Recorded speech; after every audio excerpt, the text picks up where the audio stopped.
Ooh, it's so spooky.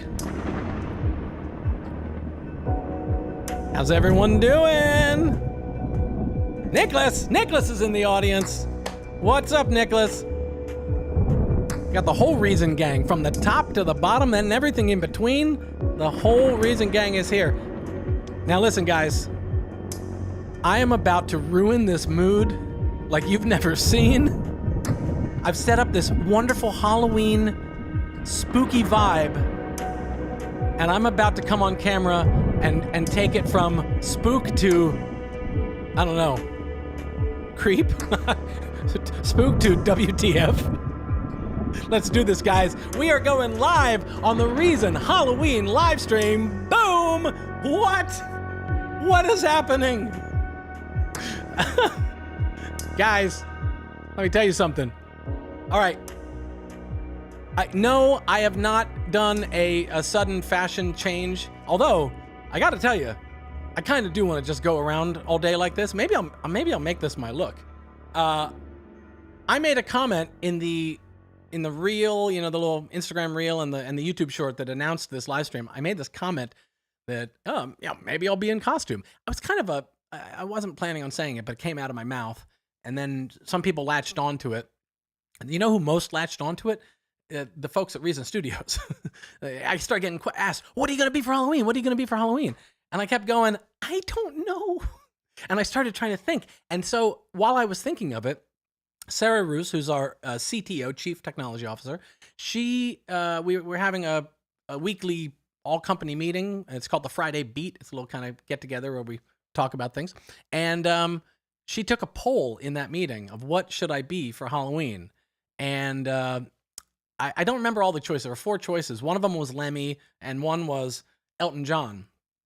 Elton John won. And so in honor of my colleagues and friends over in Stockholm, David's chiming in here. We voted for it. That's right. David, if you were one of the votes, you got what you wanted. I went I went good and Elton for you here. I actually, you know, this hat, you know, originally the costume came with this, but I thought, you know what? I don't know. Let's try and hit a couple of different Elton motifs here. So,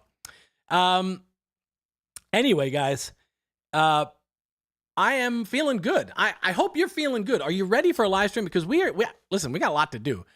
We kind of packed this agenda. Sometimes when we do these live streams, I think to myself like, oh, this is going to be a long one. And now I'm thinking like, oh, this one's going to be a long one. I actually, I must say, I hope it's not a long one. And when I say a long one, I mean, I've done 5-hour live streams with you guys. And you know what's crazy? The crazy part is not that I've done 5-hour live streams with you guys. It's that you've done them with me. You guys have like hung in for 5 hours. We've been doing stuff together. This is not going to be a 5-hour live stream. But listen, I want to get down to brass tacks right away because I want to start off by playing a couple remixes. Then we're going to bring on, we've got Eric Soderberg here from Experimental Sounds. We're going to bring him on, talk to him about his rack extensions. I'm going to fangirl out on him because I'm a big fan of what he does. I use them all the time in my own stuff. And so we're going to bring him on, but we want it like the through line, the thread, the red thread, I think is an expression in Sweden. Is that we want to make sure that we are playing your remixes throughout. So we're going to be listening to them throughout. And I'm going to kick it off with some of those remixes. In fact, there's a couple of you guys. I was hanging out in the chat before the stream got started. There's a couple of you guys in the audience, and I thought, you know what?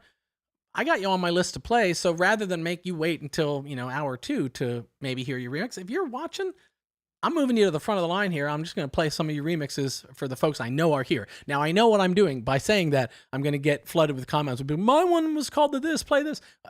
At some point, I'm going to have to, I have a list of highlights, some of the favorites that me and the team over at Reason Studios selected to play here. So I want to make sure I'm sticking to that, honoring both the people who made that list of things we liked, but also my friends at Reason Studios who also chimed in with their favorites. So I am going to stick to the list, but these guys were on the list, so I'm just reordering the list a little bit. Oh, what did I just do? There we go. Okay, so let me get this up. We're going to listen to the first remix. This one is by, it's called the Bachan remix. It's by Rasmas. listen, I'm going to be butchering names all day long. I only know a couple of these names, and I already know that I'm saying them wrong. So let's just, I don't know, make a drinking game out of that or something. So, oh, hang on a second. Hang on. We got spam popping in. Oh, that's on Twitch. All right, we'll let the spam be there. Okay, so now I am going to play this one, and I'm also going to, I got to call an audible here. I just got a text message. You all now know her. I just got a text message from my mom. Mom, don't text me during the stream. This is not the time. I know you're watching because you're texting me about the stream. Not now, Mom. Okay. This is Rasmas, whatever you want to call it, the Bachan remix, window remix challenge. Let's check this one out.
Lovely. Bachan. I hope it's Bachan.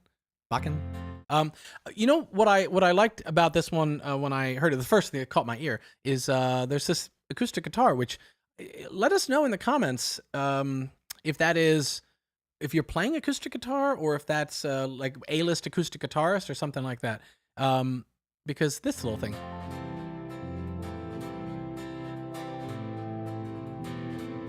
Sounds like you're playing, probably. Although, sometimes I can't tell. Sometimes that A-list acoustic guitarist will do a convincing job of sounding like it was tracked. But listen, yeah. Here's ain't that true? Majik Studios, Lisa and Maya need to be releasing vocal packs and samples weekly. You heard Majik Studios or Magic. Why? Now listen. I said I was going to be mispronouncing names all day, but I thought I could get magic and not make it Majik. Oh my God. All right. Well, that's the kind of day it is, guys. That's what we're going to be seeing from me on pronunciations all day. But Maya and Lisa, you heard them. Weekly vocal packs now, please. Actually, you know what? Let me just mention something up front, because we got a couple of questions from people that were asking a question about releasing their remixes. They were saying, can I release this commercially as my own work now? Because I really am happy with how my remix turned out. And the answer, unfortunately for you guys, is no.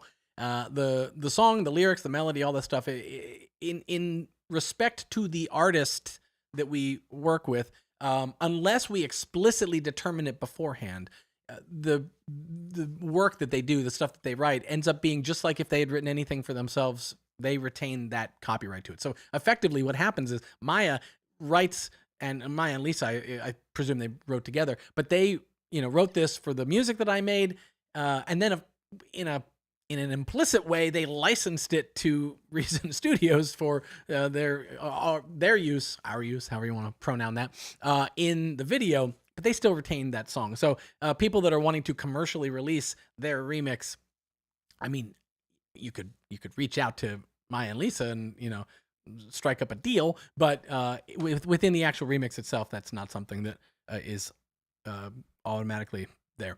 Here's a question. When will Nicholas join? I guess you mean the live stream? We could have Nicholas on. You guys want to talk to Nicholas? We could have him on. He's in the audience. I don't think we're going to try and improvise that today, but I mean, if that's something you guys want to do, we can have that on the stream for sure. And it says Taxi Williams music, yes to the vocal packs, right? I mean, I'm with you there. I think, you know, part of what was really fun about this remix is that everybody had vocals to work with, and not, if you don't have vocals, then you're starving for vocals. I know that because I've been starving for vocals in the past. Let's take a listen to another one, and then I want to bring on our guest, and we'll kind of keep doing this in a little bit of a hybrid fashion here. So this is another guy that was in the audience, and so I thought, okay, well, I got you down there on the list. I'll move you up. We'll play you at the top here. This is a remix by, here we go again. How wrong can I get this pronunciation? A few. I'm going A few Goodman. And he's got a remix called I Just Wanted You to Know. So let's, which if you know the song, you'll recognize that as part of that spoken word part that Maya does in the song. So here it is. I just wanted you to know. I just wanted you to know that I'm still thinking about you. I never really got what happened. Some of my best memories we were outside, hanging around the park, just talking about things.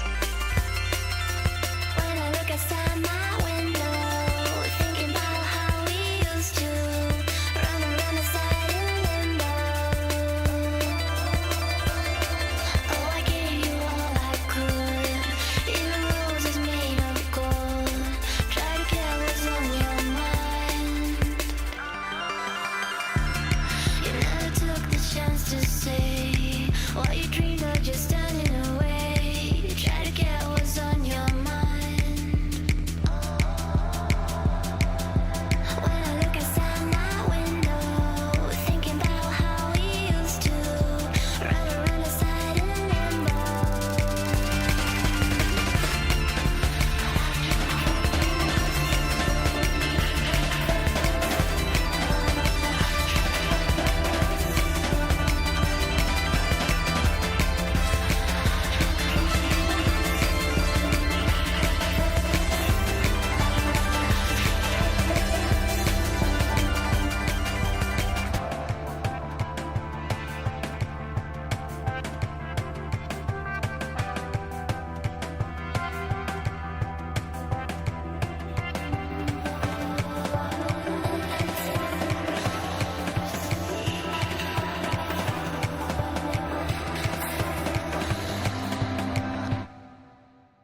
I don't wanna dream that you're still trying to let go that somehow. Brass. Get out of your soul.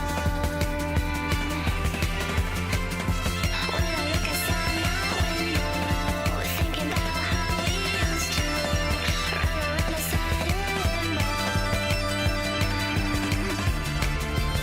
don't wanna dream that you're still trying to let go. Yeah. I just can't get out of your soul. When I look outside my window, thinking about how we used to run around the side in limbo.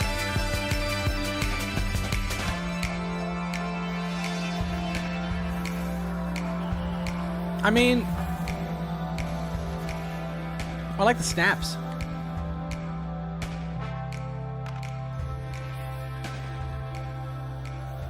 I don't know what we call this. I mean, obviously it's got sort of a drum and bass beat on it, but like, what is this sort of like big band, like scat snap I just wanted you drum and bass pop? You know, I don't know what we call that. Let's hang on a second. I've got my doorbell's ringing there. Oh, hey, Tino, there's a fellow that's gonna be calling in. If you're watching, not yet. Well, you know what? Should we? Hang on, guys. I got a phone call coming in. Should we take it? Let's take it. Eric, hang on a second. Tino, let me see if we got you coming in here. Do you have? I'm not hearing you yet. Let me see if we got sound working. Let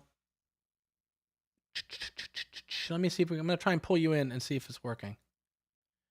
I see you. Hang on a second.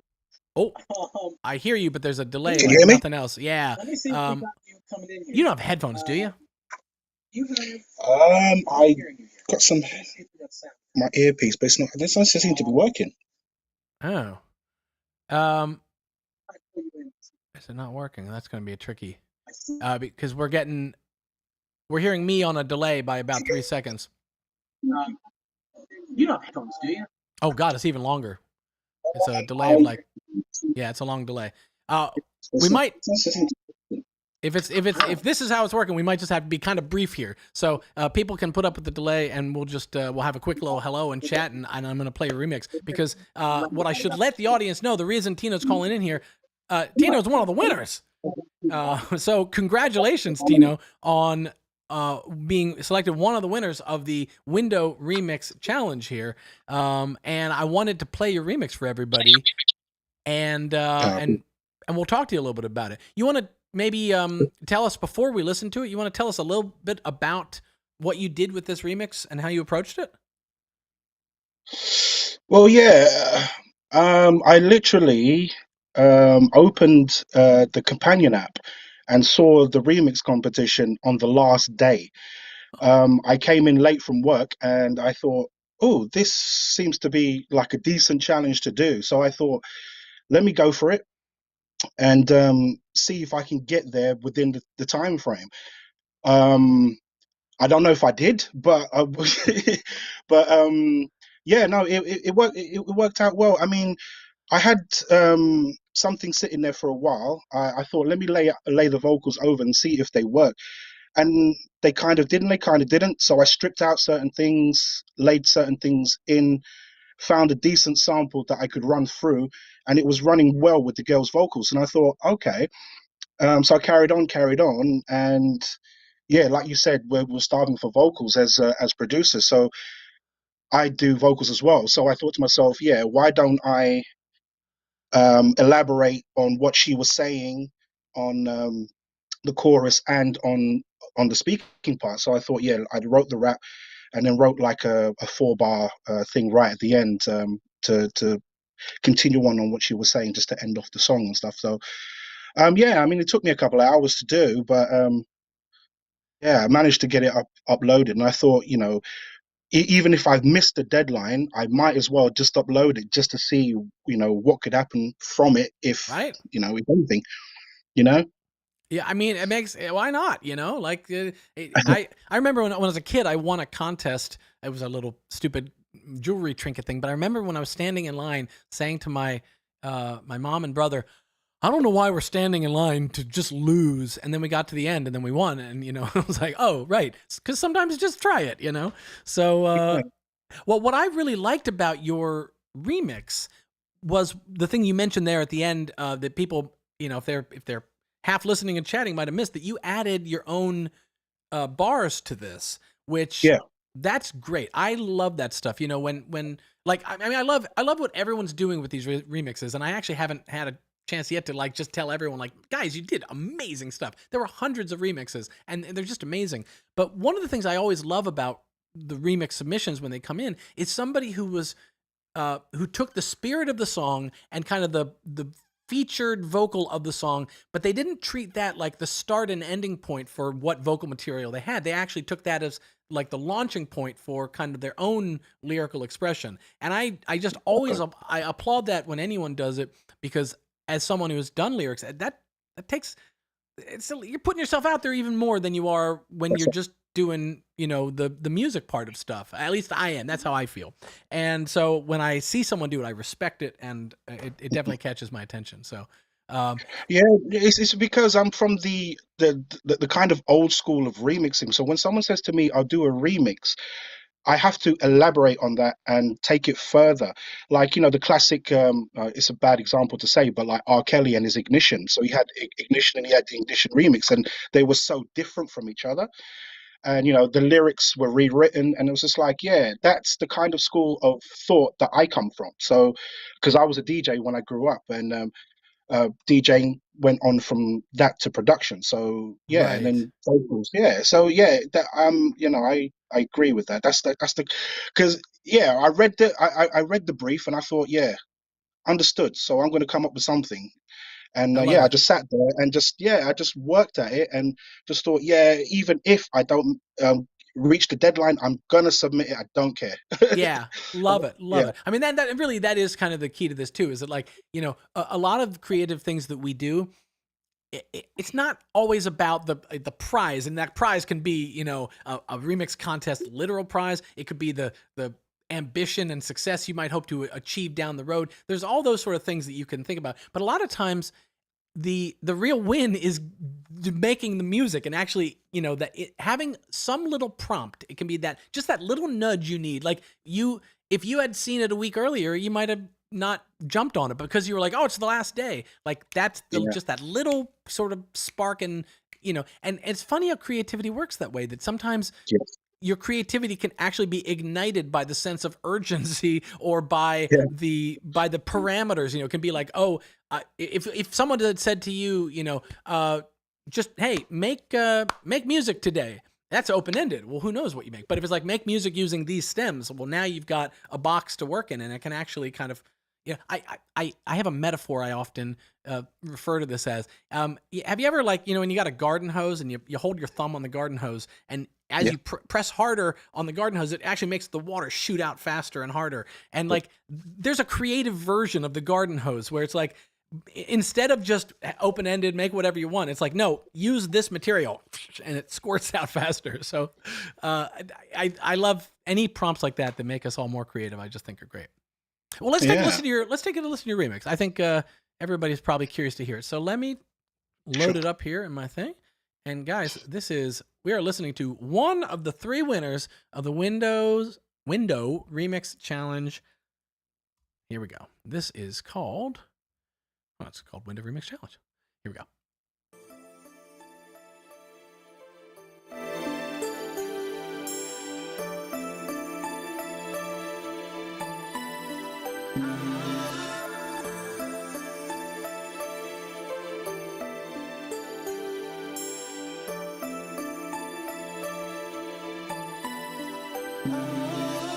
When I look outside my window, thinking about how we used to run around inside in limbo. I don't wanna dream by your still, trying to let go, but somehow I just can't get out of your song. Oh, I gave you all I could, even roses made of gold. Try to get what's on your mind. You never took the chance to say what you dreamed of, just turning away. Try to get what's on your mind. Yeah, I just wanted you to know that I'm still thinking about you. I never really got what happened. Some of my best memories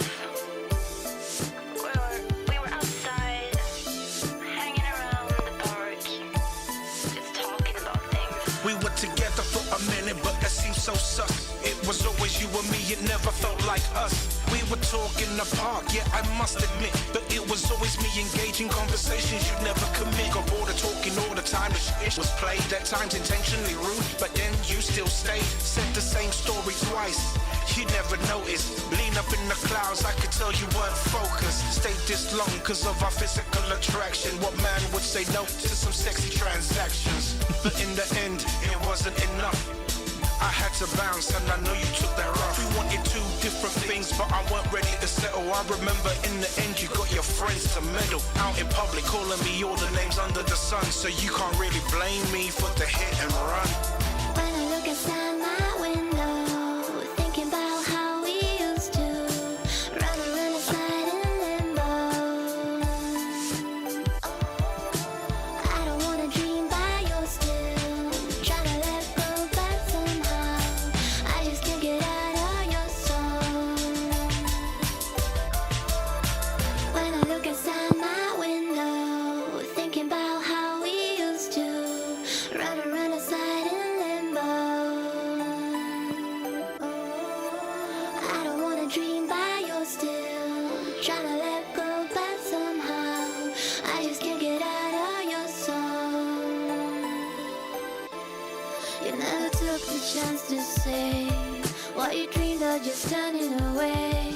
Try to get what's on your mind. I'm a complicated guy.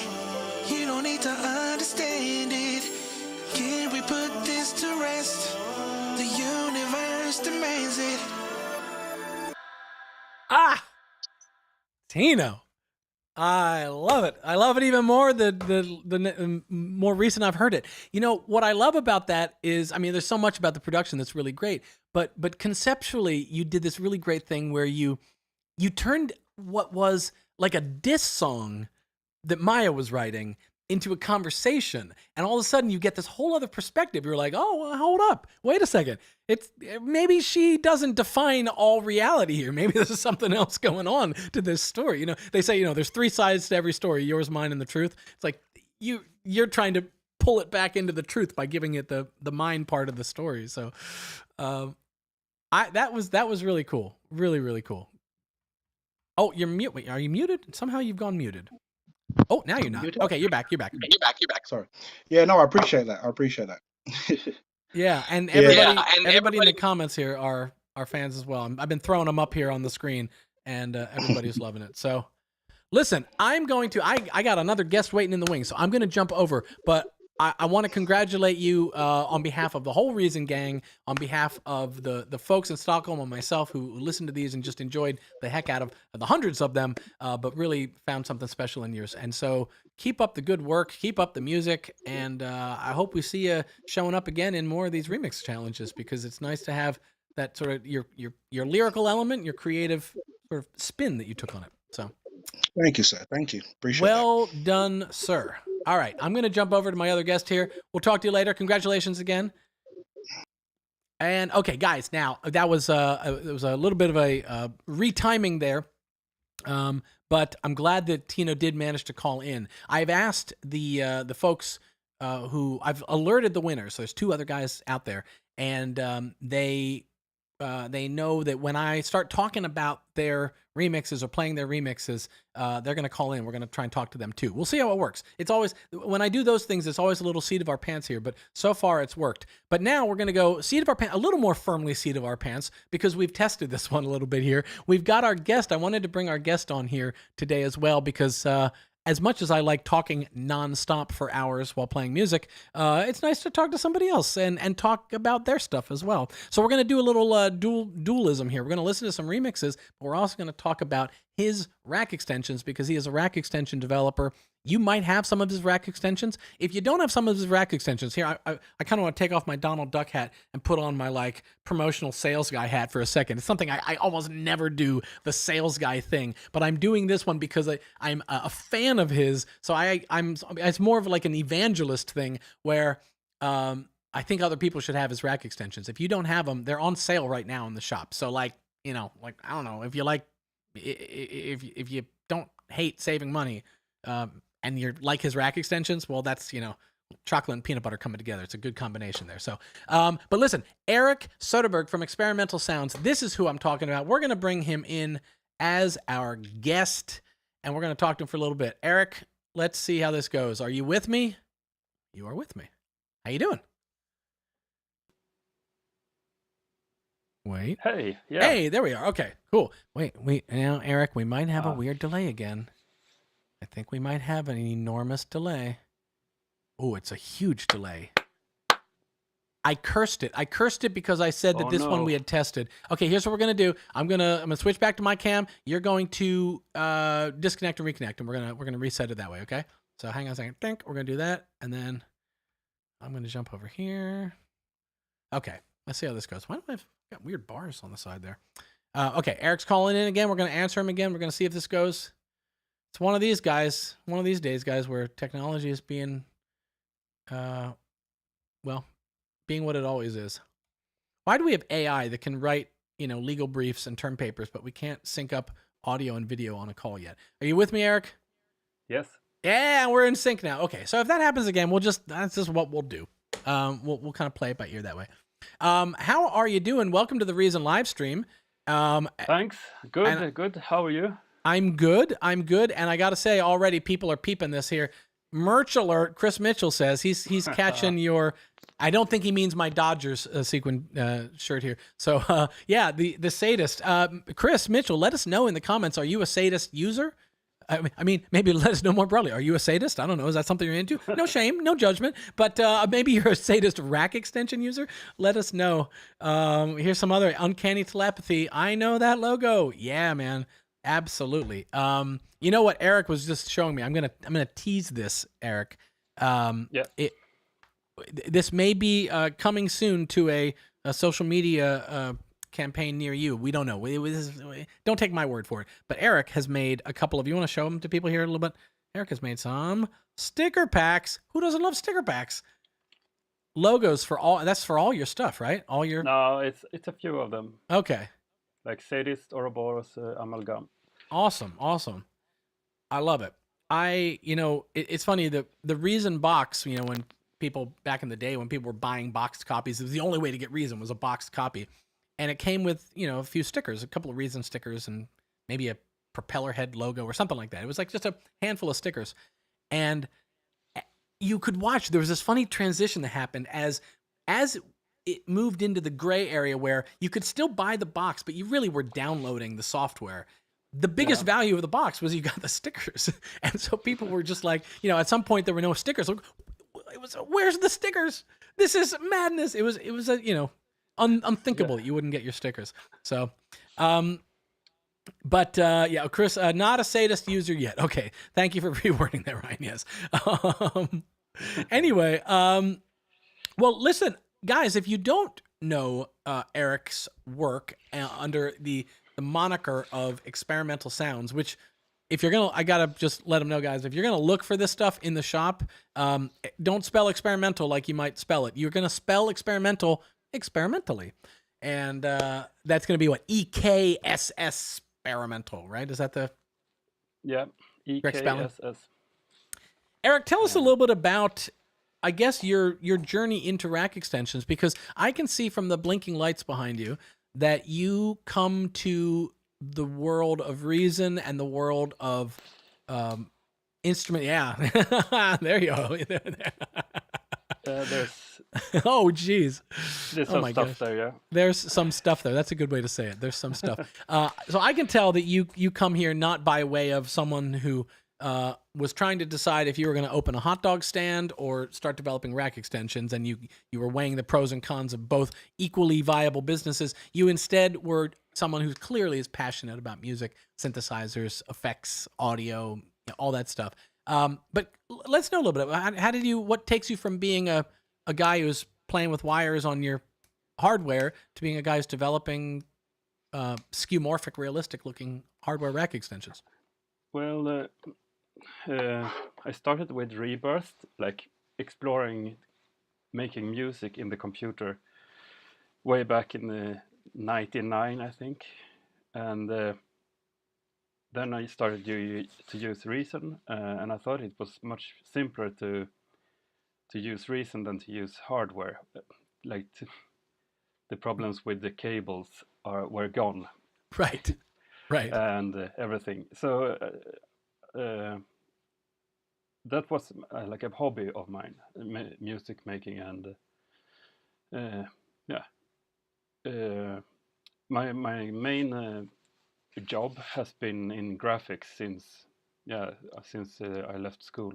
I've been working with retouch and and like image manipulation, and moved on to graphic design and art direction.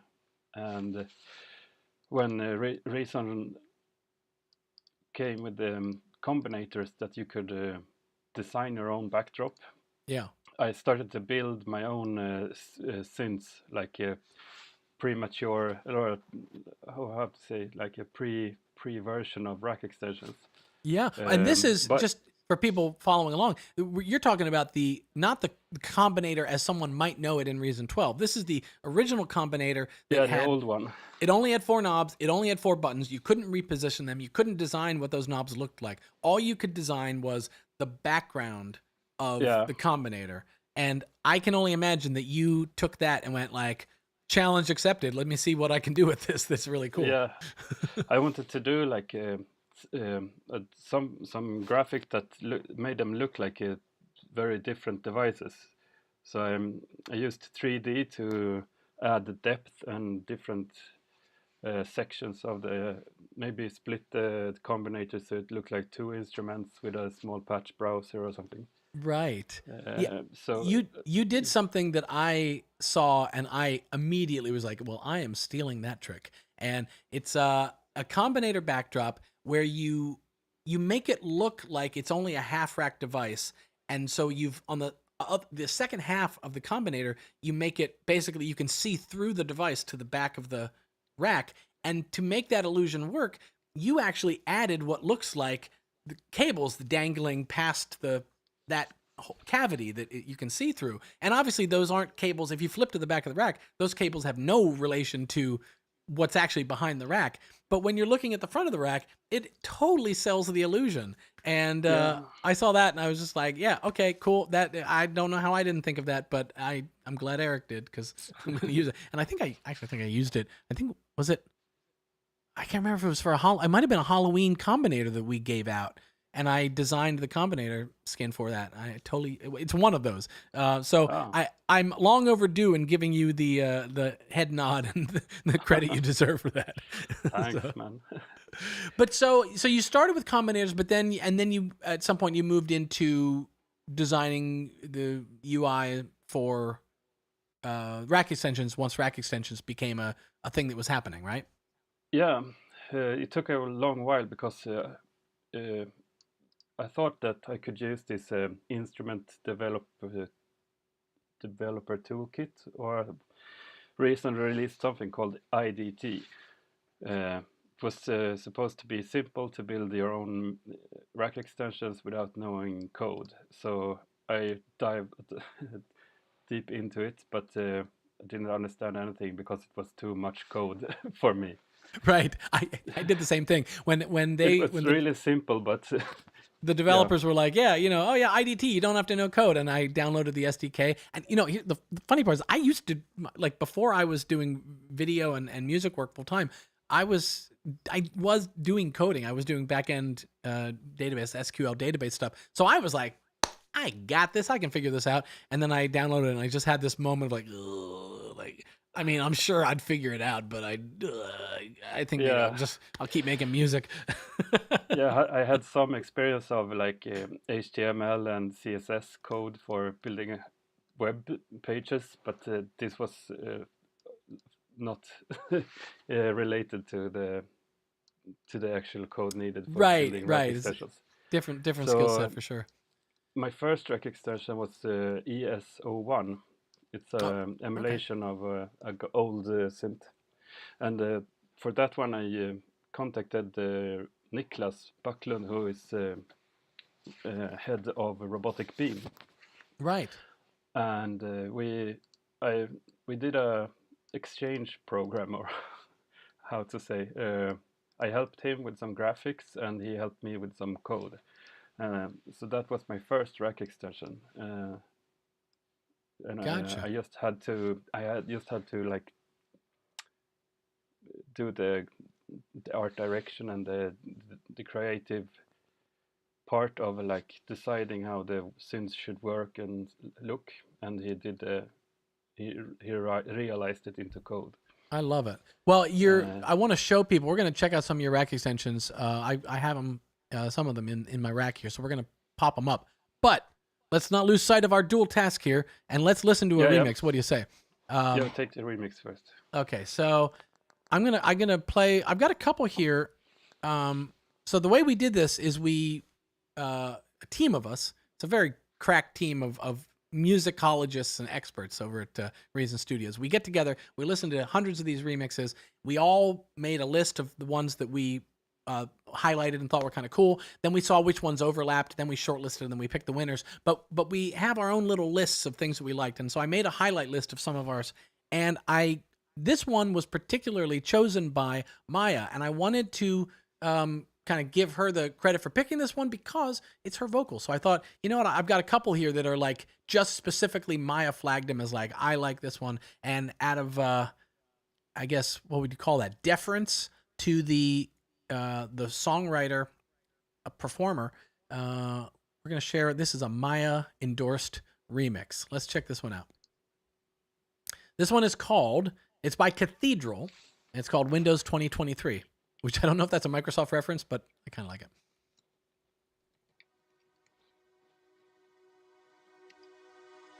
Yeah, I just wanted you to know that I'm still thinking about you. I never really got what happened. Some of my best memories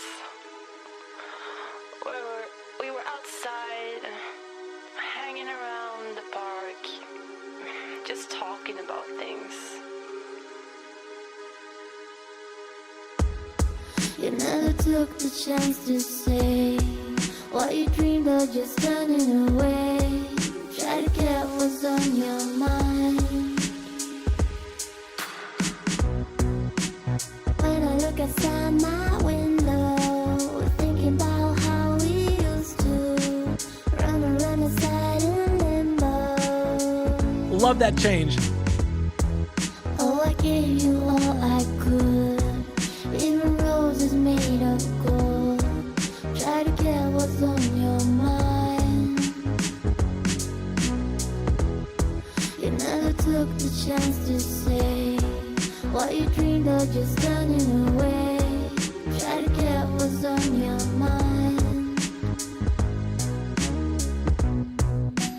When I look outside my window, thinking about how we used to run around aside in limbo.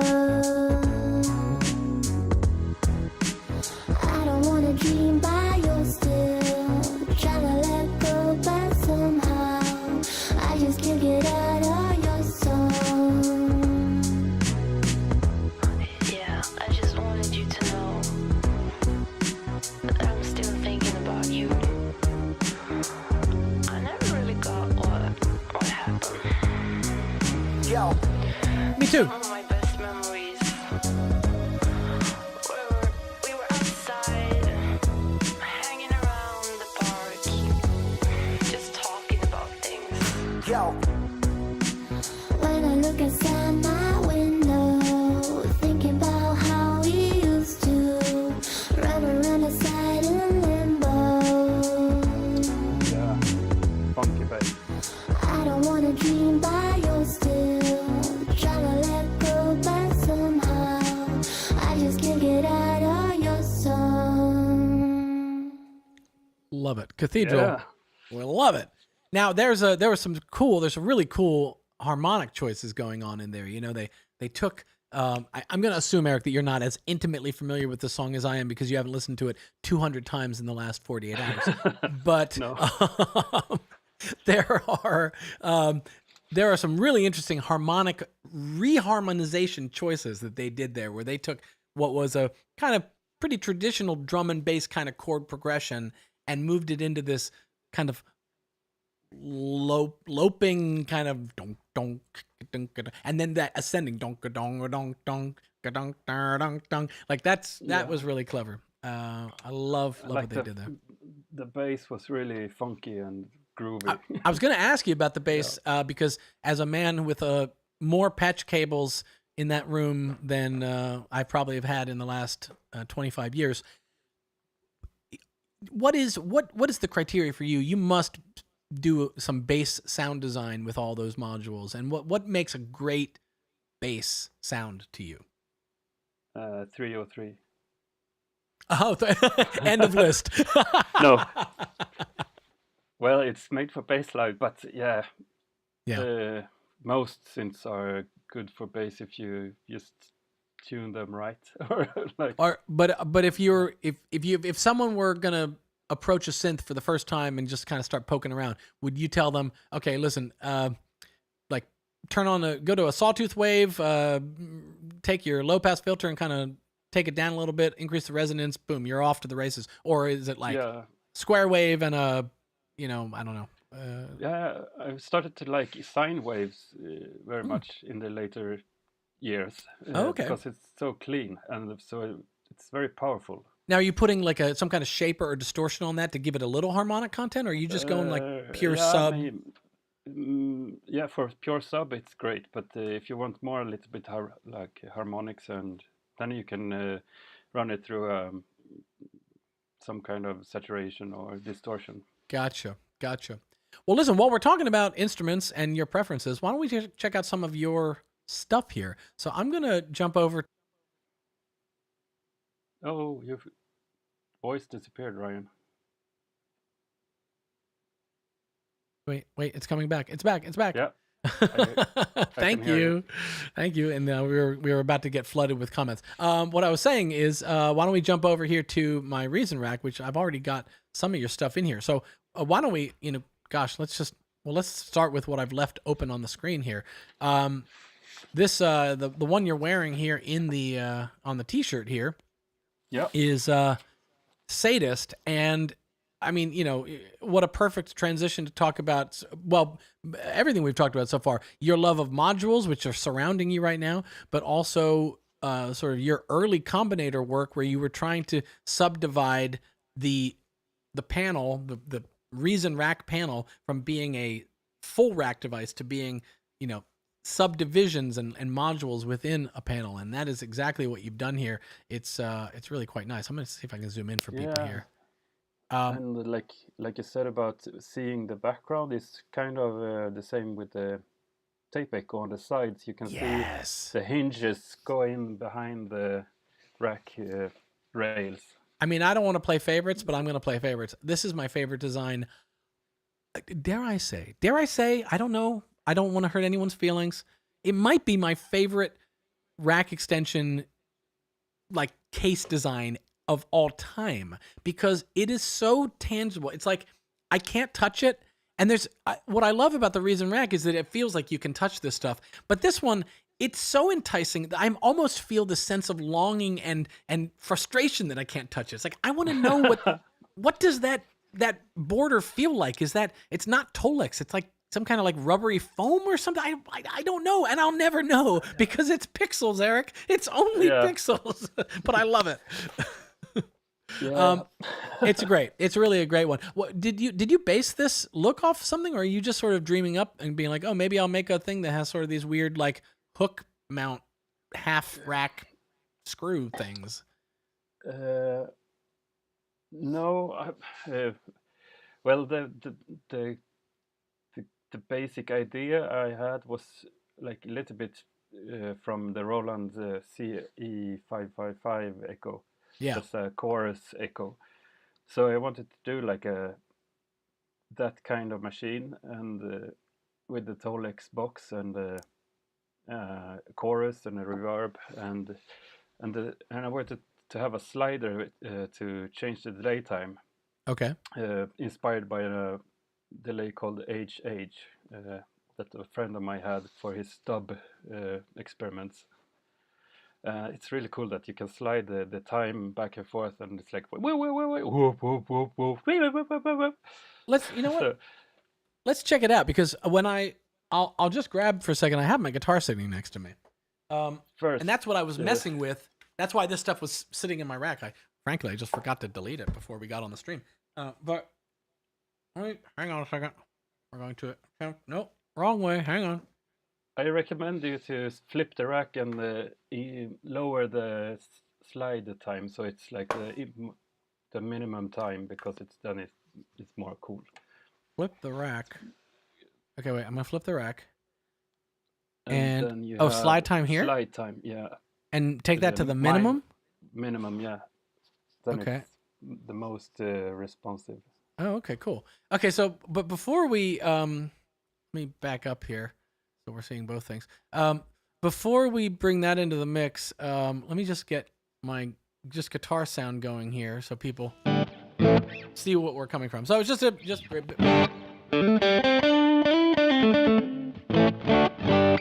guitar sound, kind of regular, little bit of edge of breakup kind of sound here. But what I was just looking through some patches. I ended up on this one called Massive Bass Attack, which the name might suggest that it's meant for bass. But it had a nice, it's got just a little extra body on the sound that I thought was quite nice. It's taking, if I take it off for a second again and bring it back on, you're going to hear it's just a little rounder.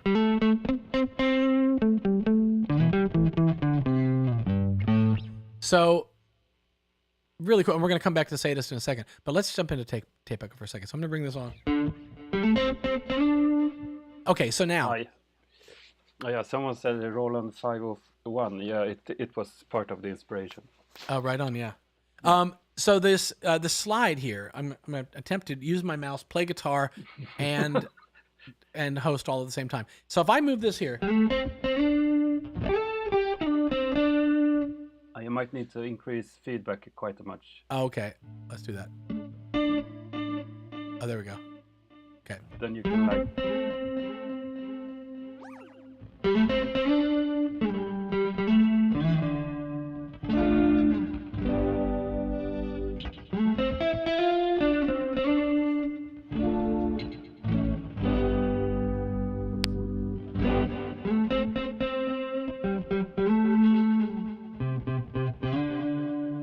I'm just now messing around. Don't mind me, folks. I'm gonna just stop hosting and just start messing around. Ooh. Ooh, ah, oh. I just fell into a black hole sun there. Let's kick up a little bit of reverb and let's move this here.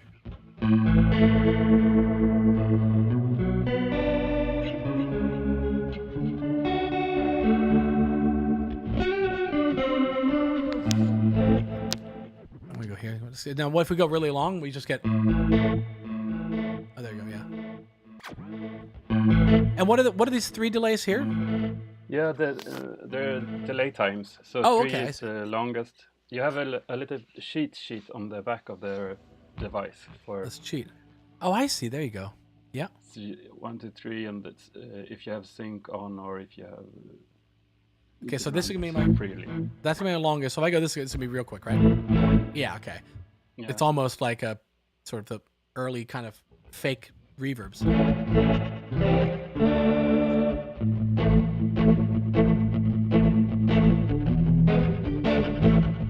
Woo! Vibe in a box, Eric. It's vibe in a box. Now try increasing feedback to the maximum and like. Are you take setting a me up for chord. disaster here? Isn't that a No. I think it will work. to the And maximum? then You want slide. truly the max, or are we talking like 90? Yeah, and when it's oscillating, you can play with the slider back and forth All right, for effect. there we go.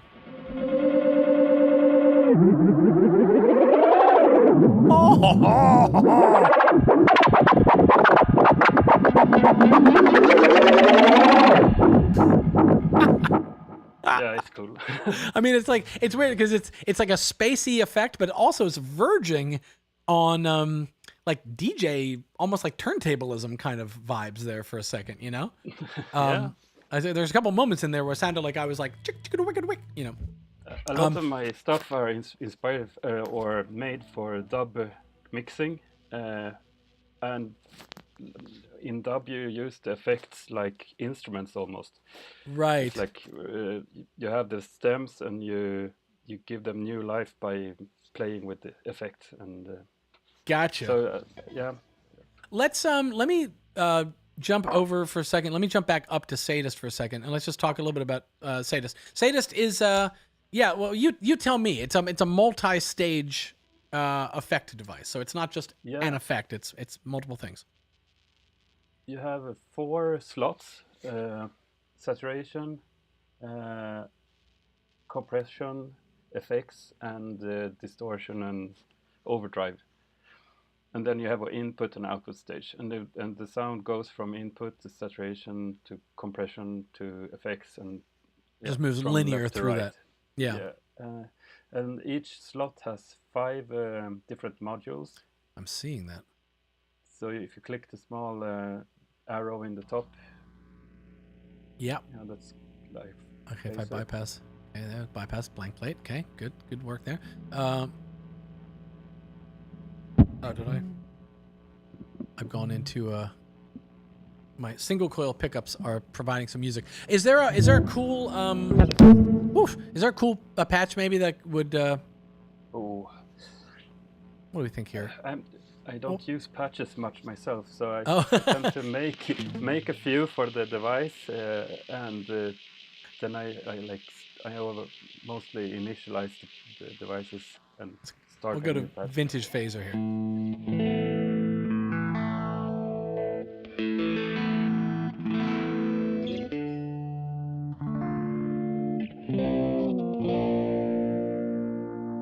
Let's see. Let's turn this up.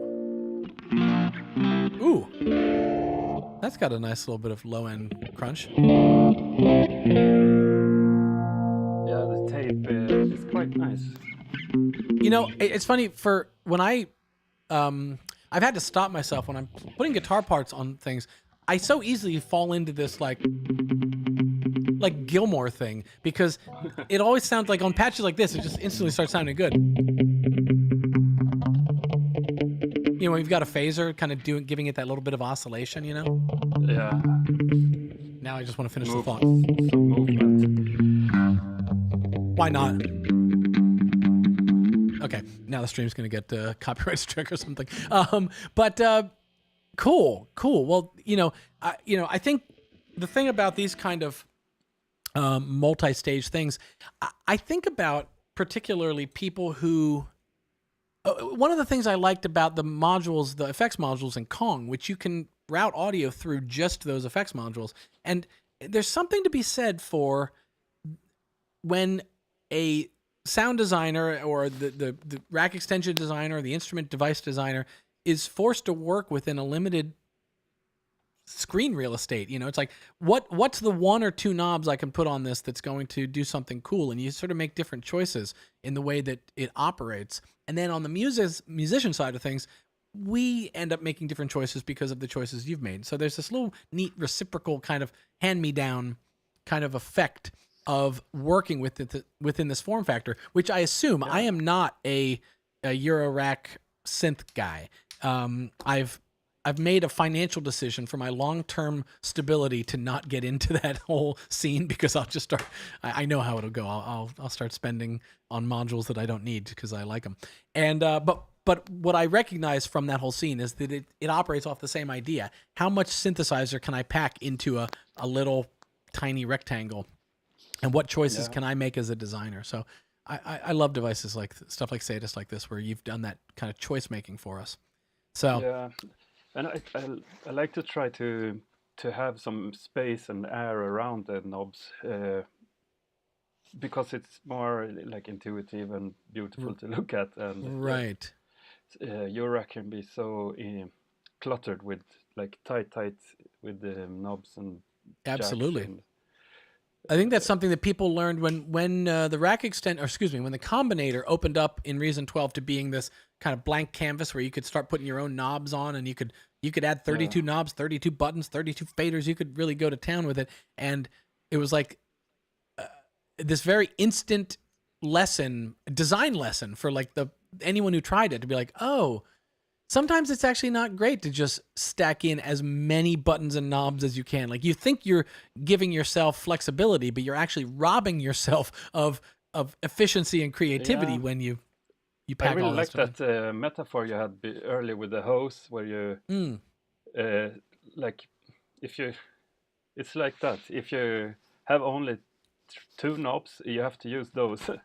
Right. That's right, if Eric. you have I'm not just a pretty face and a infinite- Donald Duck hat. Sometimes I say a No. clever thing now and again. Yeah, really. Well, listen. Speaking of people making music and people being clever, I say we take a little break here and take a listen to another remix, so as Yeah. to keep the population happy with my pacing. I'll never keep them happy, and you know, no matter how fast I go, everyone's gonna want me to play more remixes. But I'm gonna play a bunch, guys. Don't worry, we're gonna get to a bunch of them. Okay, this one, Melonic Windows Remix Challenge. Let's check this out.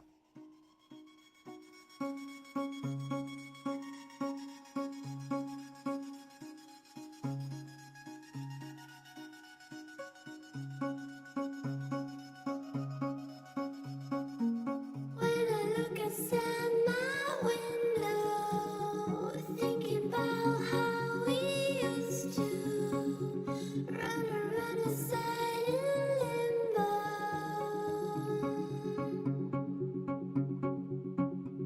Oh, I gave you all I could in roses made of gold. Try to get what's on your mind.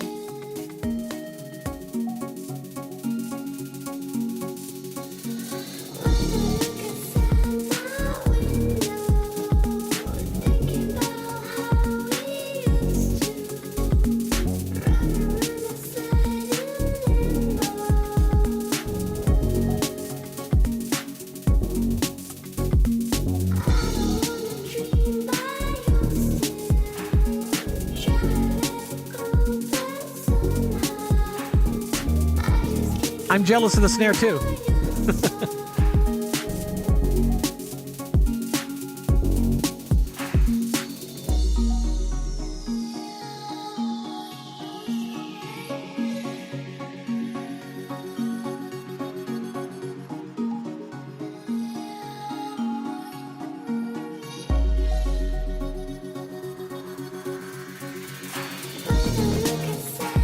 Ah, Yeah, that bass is nasty. Nice.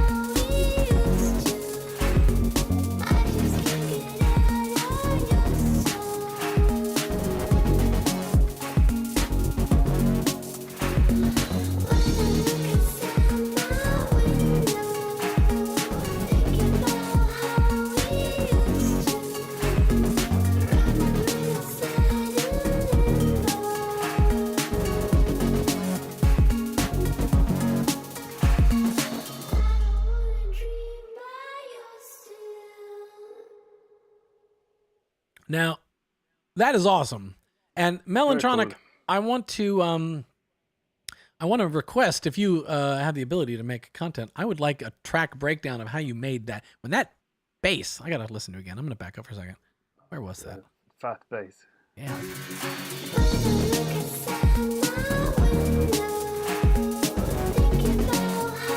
You know what's funny, Eric, is that when I listen to music, I can't help it. I make faces like I'll make these, like that kind of stank face, if something's stanky. But while I was doing it, that bass hit, and I was like, oh yeah, oh, stank face. But then I looked over and I saw a man in a sequins Dodgers uniform wearing a Donald Duck hat making stank face.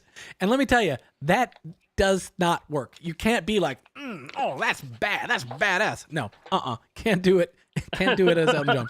But so listen, that was awesome. Now I want to read something on the description because my God, I'm going to read this whole comment that Melonic put on this. He says, my 8-year-old daughter made some music, which I arranged into this short remix. What? Along with some of the original stems for the Remix Studio Challenge. Now, Melonic, we need to know, if you're watching, who is credited as the stank bass creator. Is that your 8-year-old daughter or you? Because that thing is like nasty. And if it's her, then I want to hear her in 4 more years when she's redefining bass music. But the other thing he says, then I have moderate hearing loss and tinnitus or tinnitus, depending on how you pronounce it. So please excuse the poor mix master.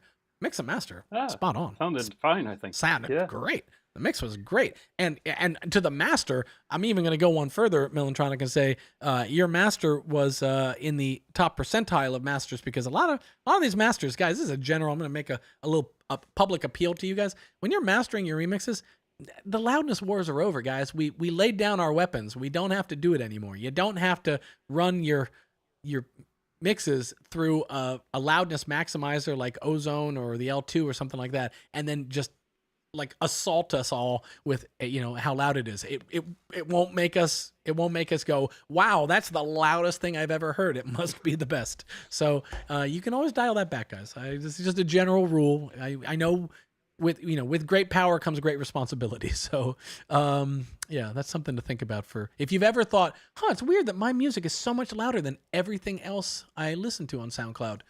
Might not be the best idea, because it's causing, when people put them on playlists and stuff, suddenly it's like, oh, this one, and they'll pull it off the playlist. So something to think about. Eric, let's jump back to Reason for a second, because I want to talk about a couple more of your rack extensions and kind of goof around, because these are audio effects we've been playing with, but you also are a man of the instrument development, and I happen to have this one sitting here, Amalgam. Yeah. And which I believe you pronounce in a more Swedish way, amalgam. Is that how you would say it? Amalgam. Amalgam. There you go. Amalgam.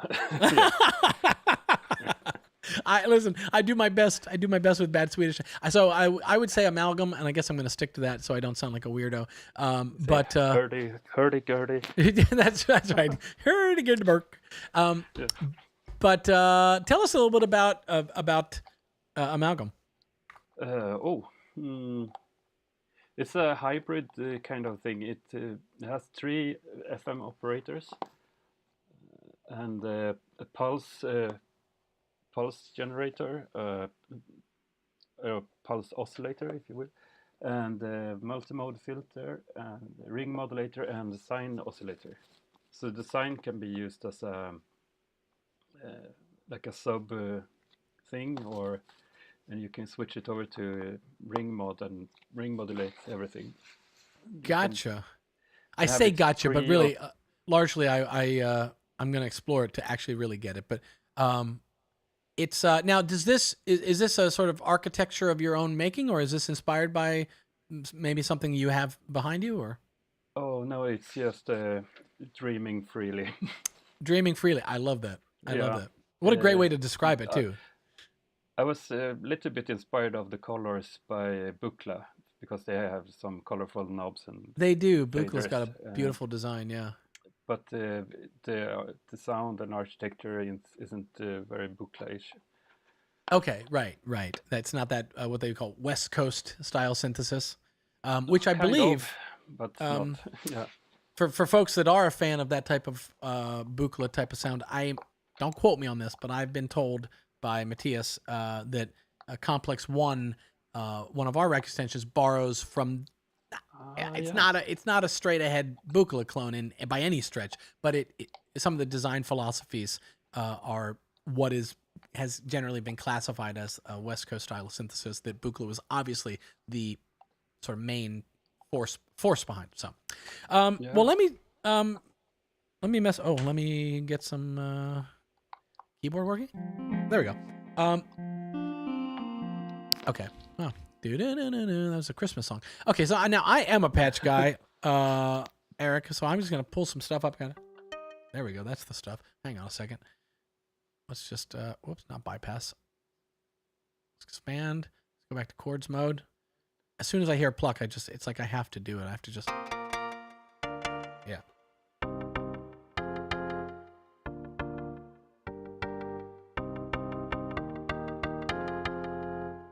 Now, Eric, if I wanted to mess about with putting an effect of yours onto this pluck, what should I go for? Should I be going to like Oroboros maybe? Depends on, do you want like dirt and grit, then Oroboros is good. If you want more like a glassy or like shiny 80s reverb, you can go to PTF 60. Oh yeah, let's go there. Let's do that. PTF 60. This one, I'm going to zoom in on it if I can. Hang on a second. I got to jump back here too.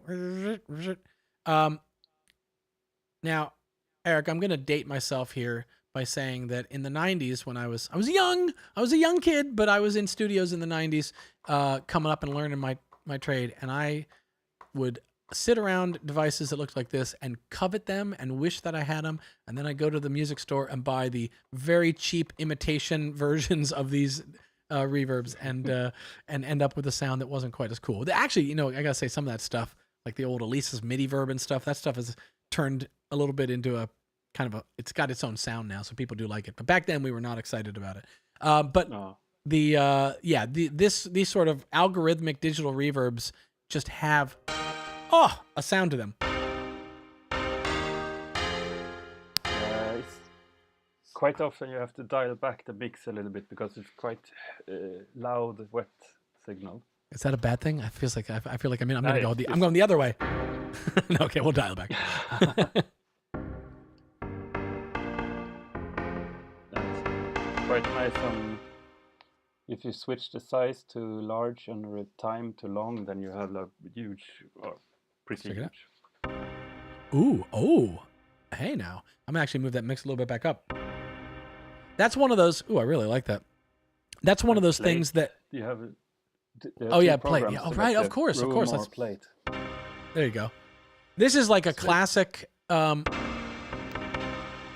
a classic thing. I would put this type of reverb on, like when you're coming into a breakdown, or so you've got like, instead of using like a more sort of cliche downlifter sound where you've got that like sound. Yeah. Instead of that, you put just a big reverb tail on it like this. But the trick to doing that and making that sound sort of like a dance anthem is to not use, like, fight your instincts to go for like a perfect convolution. You don't want, the Westminster Abbey 11-second perfect stereo convolution reverb on that tail. You want the 90s, like, algorithmic, we're doing the best we can with the chips we got kind of reverb sound for that, and that's what this is. Almost realistic. Right. Uncanny Valley. The Uncanny Valley reverb is, that's what you want for those kind of synthetic sort of dance anthem moments. So like I would, coming into it, I would just hit it right on the downbeat. I wouldn't sustain like that, but there. And you just let that tail as your bass goes along and stuff. They just sound, it's crunchy and crispy.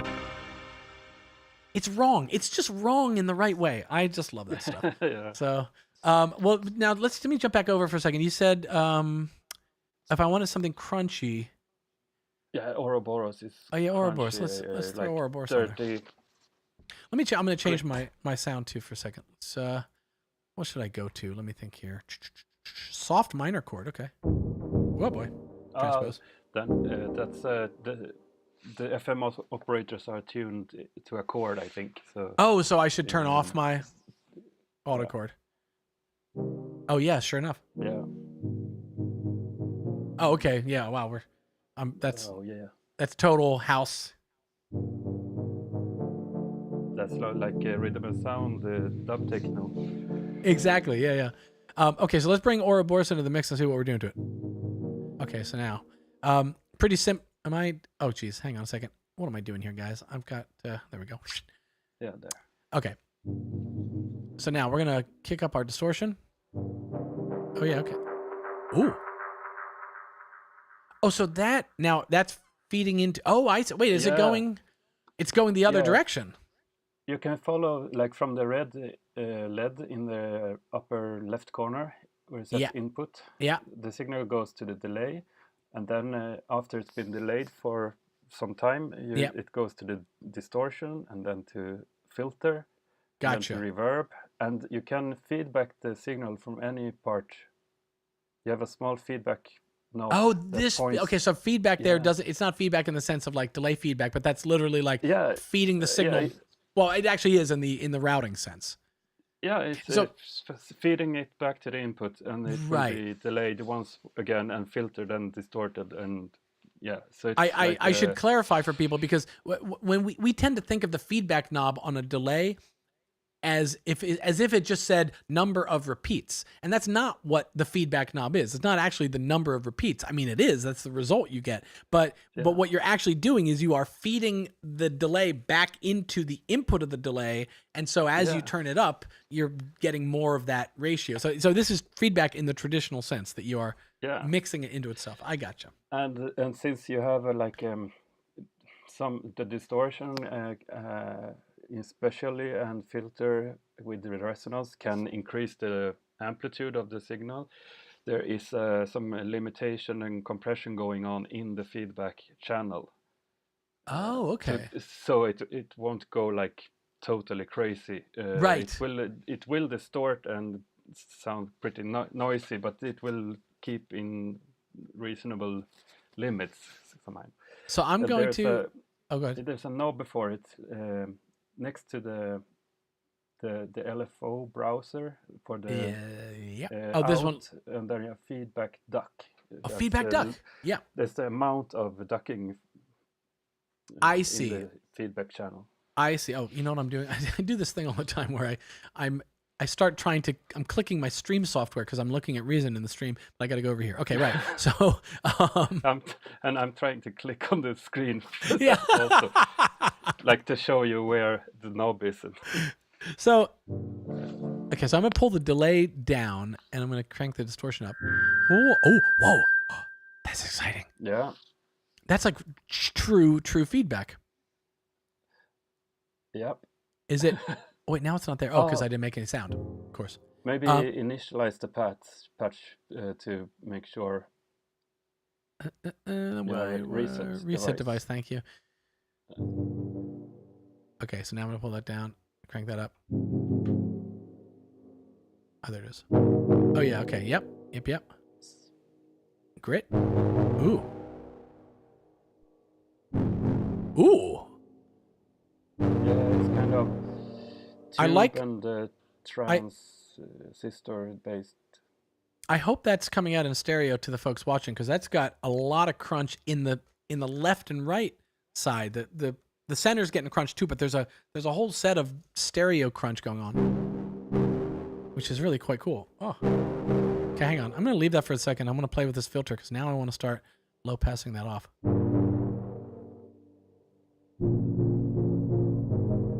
No, maybe I want to high pass it, or do I want to band pass it? That's what I want to do, band pass it. Okay. Now I want to throw a little reverb on. Dark. I hope you don't mind, Eric, while I just now noodle around on your device here. Let me change the patch for a second. What do we got? Square Ridge? What is that doing? Ooh. Now wait, let me go a little lower. No. Hang on. Let me get rid of that bandpass for a second. No?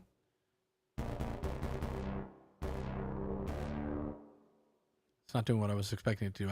I was about to start trying to figure out Poker Face by Lady Gaga, because it was on the verge of being that sound.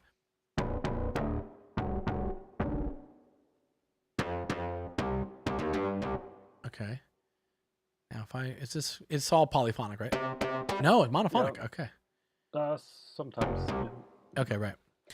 Cool. Then I'll just keep that there. And now let's bring the delay into it as well. Oh, interesting. Ooh. I like. So you get a dry when you add that delay. You're actually your first hit.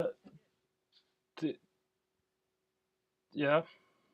Oh, I really like that. You have the mix knob down in the right corner, next to the volume. Wait, mix knob down in the right corner next to the volume. This mix knob. Yeah. Oh, yeah. That's the dry wet mix. Oh, but. Oh, I see. Yep. I gotcha. But I really like. There's. I mean, I don't know what I would do with it, but I really like the concept that I'm able to. That the first hit I'm getting is. Yeah, it's if like you this. Want the first hit to be disted, you can route the incoming audio directly to the dist instead. I see. On the backside, you mean? And then you have a output knob just below the feedback knob. I so got you you. can output the incoming signal. But so now if I run this feedback back in, directly. yeah, okay, that's what I was thinking. Okay, Yeah.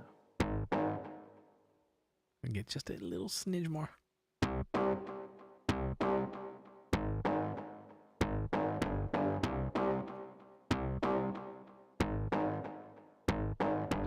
I'm working on my Sweet Dreams Are Made of These remix now. Yeah. apparently that's what's happening. But that's, I mean, that sort of thing, that call response effect that you're getting, where the first hit's coming in dry and then it's running through the rest of the chain, has instant creative implications for me. You know.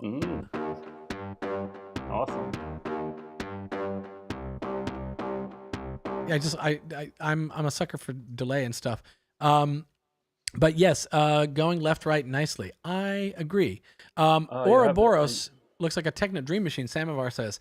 Yeah, I mean, like, I could just imagine the stuff you could run through and start creating, you know, I mean, yeah, take any bass. I mean, maybe we'll even, hang on a second. Should we, let me switch players for a second. Let's see if this gets weird. Oh, no. Okay, before it gets weird, this should be on a sync time, right? Yeah. And you know what I do? Hang on a second. I got to change my preferences because, guys, when I make videos, I turn off the tooltips and then I don't know what any setting says. There we go. Parameter tooltip. If you ever see a tooltip in one of my Reason videos, you'll know that I failed and I'm annoyed with myself. So, but now I need them. So I constantly go back and forth and turn those on and off. Okay, so there we go. Now I can see it. Okay. Straight up is 316. Oh, perfect. Okay, so that makes sense. Okay, so let's get a little basic. I mean, already. Come on. You can go to Oroboros and play with the pan modulation for left and right effects. I gotta just hang on a second. We gotta put some drums on this. No, wait, we're gonna not deep house. What do we want? Now, oh, electronic. Should we go?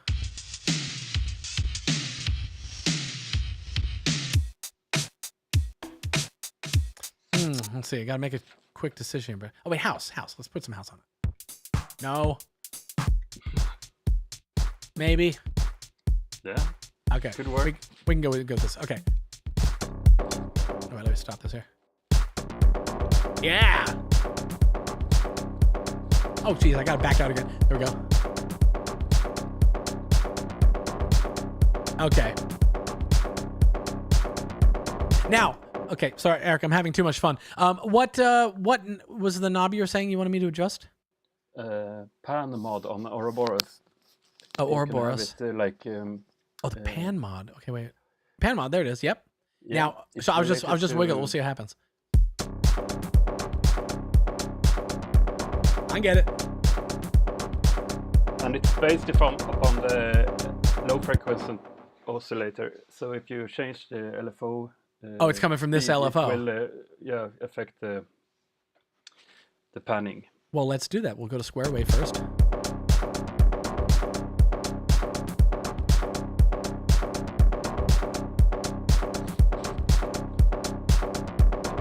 I mean, all right, guys. Thanks for watching the stream. End of stream. I'm gonna go finish this track now. Oh man, yeah. Oh, I like this phrase. Panning for gold. Yeah, I mean that thing is cool. That is really, really cool. Wait. Apropos. Oh wait. Hang on a second. Nerd fun. Shorten the Rex decay, Ryan. Oh, on the drums, should we shorten the Rex decay? All right, let's do it. Okay, this is collaborative music making, guys. Let's see what happens here. What it was decay. That's right. Oh yeah, right. Ah, tighter. I mean, while we're at it, here, let's get the filter going. And sync the LFO. Yeah, Oroboros is like so great to get quick ideas. Yeah, It's so much fun. It started like an experiment to like build it, and then it's like, wow, this is one of my favorites now. It's funny. Someone says I was thinking automated stabs, percussions, etc. But now I just heard the bass. Yeah, right. I mean, it's like it's two things and you're done. The track's ready. But yeah, no, I agree with you, Eric. I'm a big fan in music production stuff. I'm a big fan of simple sounds made complex through effects rather than complex sounds. I mean, I'll take both in the right settings, but Yeah. I tend to gravitate. I mean, to be honest, I for years I used to say the only synth I need in Reason is Subtractor, because I was making, I would put up a square wave or a triangle wave with like nothing special at all, and then I would run through all the effects, and that's where it would get its character. The delays that went through, the chorus that went through, the reverb, all that stuff was creating the rhythmic interest and the harmonic interest for me. Now I branched out. That was, I was a younger, But more you're naive right. guy. I was the same. Like Thor is everything I need. Mhm. But then yeah. After designing my own synths, I Yeah. started to think that the style of the layout of the knobs and the graphic style of the device, what kind of device is it, will also it will affect how it sounds. Yeah, absolutely. Yeah, Because exactly, I get that exactly. some kind of vibe from the instrument or the effect. Like There are, it's- I don't know the and- details of these, but I know that Matthias, who is Reason product manager and does a lot of the Reason sort of the planning and conceptual development work, and kind of where Reason is headed and what devices are going to come and on what schedule, all the stuff, like stuff that lands in Reason usually passes through Matthias's desk. And I know that he has user testing that has shown in a like scientifically, sort of study type of way, that when you change the color of a device, people will say it sounds better. And Yeah, on the one yeah, hand, you can go, well, that's clearly nonsense. But you know what? It's the same thing in medicine when they give people, they'll take two groups. They give one group an experimental yeah. medicine. They give the other group a sugar pill. And yeah. there's a 30% a population that's taking that sugar pill that will say, yeah, my back pain's gone, or yeah, I don't have night terrors, or whatever they're taking that medicine for. They'll say, yeah, it's working, because they don't know they're getting the sugar pill. It's called placebo. And what doctors eventually had to accept is that it doesn't matter that it's nonsense on paper. If it takes away your back pain, it's an effective treatment, Yeah. So if you change the color of a device and it sounds better to you, that is an effective sonic decision that was made, even though it's a placebo on paper, So Yeah. I think that is true. We feed off of the visuals that we work with, and that's again one of the reasons I said at the top of the stream that I wanted to fangirl over your stuff, because I feed off of the visuals that when I'm using your devices, I feel like I can touch them, and I feel like I have some connection into your passion for making them, which then I sort of inherit in the passion I apply to the music I'm making with them. It's a fangirl thing to say, but it really is true. I think that all comes through. So Yeah, but it's also coming back to this hose analogy, that you can have Thor with like everything possible, but you could also like make a simpler synth that only has a certain set of features that are maybe linked in some way that you could do in the mod matrix, or you can do similar stuff, but if you put like one knob on it and call it a new thing, then it inspires new use. Or absolutely. yeah, I think so. It's it's an interesting part of the. There's a couple process. questions coming in here, Eric. That I wanted to ask you, because I don't have the answer to these, but you might. Michael is asking, will there be any more discount sales planned for Amalgam and Oroboros this year? I don't know if he means what's currently going on. Do you want to tell people about what currently is happening? Currently there's a Halloween sale on all of my rack extensions in the Reason shop. So it's between 30 to 77%, I believe. And I'm not entirely sure if I should be on the Black Friday sale also, because I'm having this sale. So right. That's something, just so people understand, that's something that you as a developer make the choice to opt in or opt out of those things. Yeah. So So I'm not sure, Michael, if your question, I'll throw it up again here again. I'm not sure if your question is coming from not knowing that they're currently discounted in the shop, or if you're asking like, oh, I want to pull the trigger, but I can't right now. So I want to know if in December there'll be an opportunity. I guess the answer is we don't know, but right now they are currently on sale. Right now they are on sale. Yeah, maybe this end of year sale or something. I'm not. I don't want to be the guy who is always the products on sale. Right. Because then I could have a lower price from. You just state the price. Like, let's just cut out the charade here. Yeah. Yeah, I gotcha. David Hanrato says, love the rack extensions. And Anima Lo-Fi is my favorite. So, yeah. And I think I threw this one up too. Sam Ever says, next payday you got a sale. So listen, we should do this. We should listen to another remix. I want to keep my eye on the prize here. And why don't we actually? And this may involve someone else calling in, but I think we should listen to another one of the winners. So let me go here. Oh, let me see if I now. Okay, I'm going to start talking about a guy by the name of Rean. Rean, if you are in the audience watching, call in with the link I sent you, because I'm gonna play your remix. I want to talk about it, and it would be fun to have you on. So we'll try and get you on. And I will just mention, if you have headphones, throw headphones on because it's gonna make the echo a little better. Not a little better, a lot better. So Riance, if you're watching, now is your moment. Click the link, and Eric, I would put you. I'll put you back into the green room if we do get that call. Okay. All right. But now let me just do this. I got a little housekeeping here. I'm going to switch back over here. And okay, so I'm going to start playing this remix. This is our second winner of the challenge, and one that was really, I like this one. This is a fun one. I'll tell you why after we listen to it. But let's take a listen to it.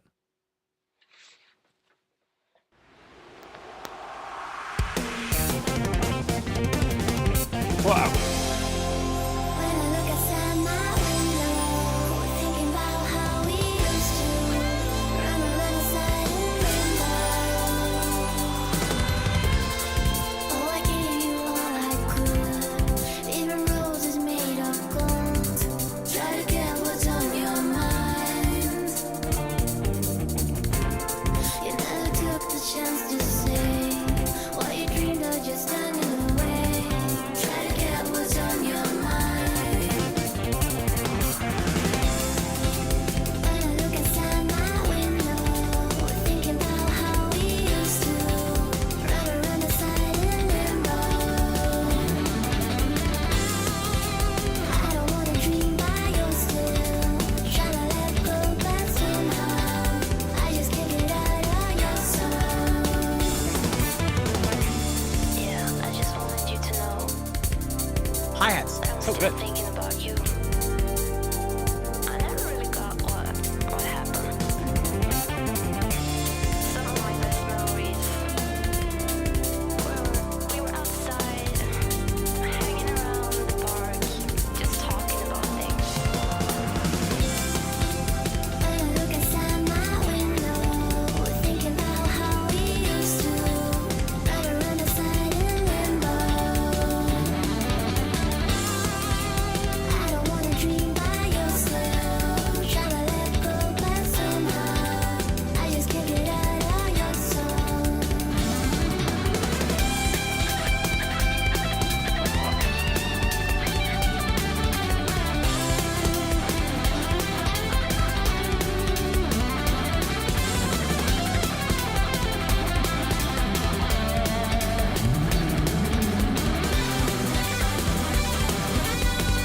Sweet picking. When I look outside my window, yeah, I just wanted you to know that I'm still thinking about you. Guys, we just went on a journey. I don't know how to feel. That song moves through you. It's incredible. Rience, if you're watching this, if you're watching it, call in. If you're watching it live, if you're watching on the replay, I'm gonna talk to you here and just say, I think we might have been in a band together when I was 17, because that is totally the kind of stuff that I was trying to make. I probably was the member that couldn't keep up and you kicked me out. But my gosh, that was cool. And it was far out. right. I mean, Yeah. it really was. It really was, and far out in the like psychedelic throwback sense of the word, and far out in the like, if this is the box, it was far outside the box, you know. Yeah, but it worked wait. beautifully. Riance didn't get the link. Riance, hang on a second. Okay, wait, I gotta look into why that happened. Hang on a second, guys. We're gonna try and get Riance onto this stream here. Someone asked me about yeah. patches. You can send me an email. Go to ekss.se. Oh, beautiful. Find my support link there. Riance, I just emailed you the link again. I'm not sure why I didn't get to you the first time, but you've got it again. So check the email that you sent me and reply, or check the reply that I just sent to you. That'll have the link. Which means if Riance is in the audience here, I'm going to be probably pulling you off to get him in. So hang with us, Eric, and we'll. If you're good to hang, are you good to hang for a little bit more? Yeah. Okay. Yeah, I have the whole evening. Okay. In the studio. At some point, I am gonna jump off, because I'm gonna move through these remixes a little faster than I've been doing them. So I will do that, but I don't want to cut you off just with Rance showing up here. But yeah, there's a lot to talk about in this one. I'm now knowing that we might have him joining us. I'm a little hesitant to get into some of the details because I want to talk with him about them. But I think we all heard what we heard. Some of those comments that came in there, Zappa-esque, absolutely. Some of those like, all that sort of like. I'll be curious to ask him. It's like, is he playing that stuff? And is he that tight? Yeah. Is he quantizing that audio? Is he recording it? There's that guitarist YouTuber trick that everybody got found out. It was a few years ago. People started noticing that there were these amazing guitarists on YouTube, but they were recording at like half tempo and speeding up the video, and time stretching the audio to make it look like they were way faster than they were. And it was pretty amazing. Let me just check in with the comments here and just see, while we are potentially waiting on Riance to join us here. We'll just hear some, little thanks coming in from people. Well done to. So we're gonna have to ask. I'll have to ask. Kier. I mean, guys, I said I was gonna be mispronouncing names. You're not helping me here with Kier. Kier. I don't know how to say that one. Anyway, I'm gonna keep calling you Riance because I can handle that one. I'm probably still saying that one wrong. But Eric, here's a question for you real quick, and then I'm going to answer this call. Where do we get experimental sound shirts? Oh, I just had a handful made, so they're all out, unfortunately. But right. Maybe I should do more, because I had a few people now asking if you should do more. You should send one to California. So yeah. Okay, cool. I'm gonna pull you off, and I'm gonna jump over to Rance here. So stick with me for a second. I'll be back to you in a bit. Later. Okay, Riance, are we coming in here? Hey, there we are. How you doing? Oh, you're probably hearing the stream. You're going to be hearing. You're going to want to mute the YouTube stream. What the hell? Oh. Stick with me for a second. All right. There we go. Oh no. Okay. Wait, it's still there. Hey. Maybe. How you doing? Oh, you're probably hearing the same. Oh yeah, we're gonna still be getting that delay. I hear you like 2 times, 3. Yeah, 4 you're gonna be times. hearing because you're getting it coming out of your speakers and going back in. Oh, do you have some kind of super delay over there? No, it's actually round tripping through you. But now at least the delay is manageable. I can still hear it, but I think people can handle this. How are you doing, sir? But I can close the Ecamm live interview session, right? No, that's what we're talking on right now. Oh my god. Oh, I hear it still. I hear you like 4 times. Okay, let's do this. Let's do this. Let's disconnect and reconnect on that same link, but make sure to have the YouTube muted, and also it sounds like your speakers are on and you're wearing headphones. You're doing both. And can you turn your speakers off? Okay, I try. Okay. Okay, speakers are off. and Speakers are off, YouTube okay, but you- YouTube volume is also off. Okay, and do you hear me talking to you now? I hear you. Yeah. Okay, and there's no crazy delay going on? No. Perfect. Okay, problem solved. Look at that. Okay, customer support cool. ticket. We're going to mark that issue resolved. And so now we can get to the gravy, the fun stuff. Congratulations, man. Yeah, thanks, man. Thanks. That- I appreciate it. I got to tell you, we were really, really pleased when we were listening to these. There's so much variety in all of these remixes. Like I said, there's over 200 remixes that came in, and there was such an amazing diversity. That being Really? said, Yeah. when yours stood out as I didn't hear anything else like it, and as soon as it came on, it just made you sit up and go, I don't know what's happening, and I don't know how the song that I knew and worked on with Maya and Lisa became this, but I'm stoked on it. It's cool. So tell us a little bit about that remix task. Is that a style of music? I mean, it's obviously, let's call it prog rock, because I think that's pretty safe to refer to that. Is that a style of music that you make regularly? And so you thought, I'm going to give this song the prog rock treatment? Yeah. Well, it's actually kind of fusion inspired. Yes. Which is a combination of jazz and rock, basically. You are correct. Yeah. That's right. Well, there was a fusion group I used to be into, so I went through. I've done the prog rock thing. I still listen to stuff, but I went through like that deep, like sort of my teen years. Really, I emerged from it out of necessity because I started getting into music production, and I was like, you know what, I got to learn about electronic and all this stuff, and so I forced myself to branch out. But I was like, solely into prog rock, in a good solid set of those teen years, and then I started dabbling into the fusion stuff, and I think there was a band I used to really find to be the closest. It was like the nearest match to prog rock that was still fusion was, I think they're called the Rippingtons. Is that a group? I think they were called the Rippingtons. But they had, it was like, because some fusion stuff, it's like it's still kind of jazzy, but this was more rock oriented stuff, and so love it. So yeah, let us know. Is that you playing the guitar? All those little Yes.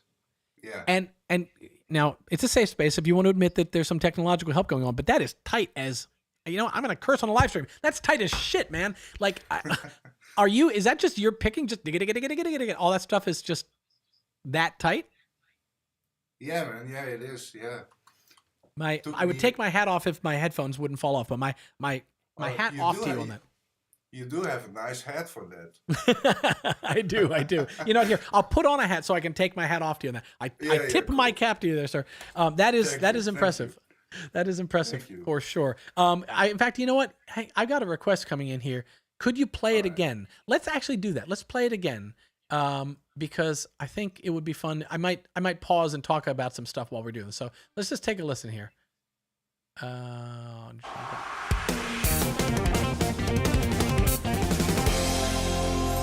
look outside my window, thinking about how we used to run alongside and oh, I gave you all I could, even roses made of gold. Try to get what's on your Here. mind. All right, Rance. We got to talk about that harmony. That is sick. Yeah. And that is you mean the vocals or the chords? both really, but that vocal harmony that you've taken. What was the melody? Try to get what's on my mind. You've completely recontextualized that into another tonality. It's not in the sort of major or whatever. Maybe it was a minor chord. I can't remember what it was sitting on top of when Maya wrote it. But now it's like it's a whole nother thing. And there's this. It almost. I'm trying to think of the bands that used to have those kind of stacked vocals in that way, like Supertramp a little bit, or what's the other one that comes to mind? Kansas, stuff like that, that sort of had these real like seventh chord stacked Right. harmonies. Really good. Really good. Thanks. I'm going to listen to it again because I like it. You're gone. Try to get what's on your mind. Oh, You never took the chance to say what you dreamed of, just standing away. Try to get what's on your mind.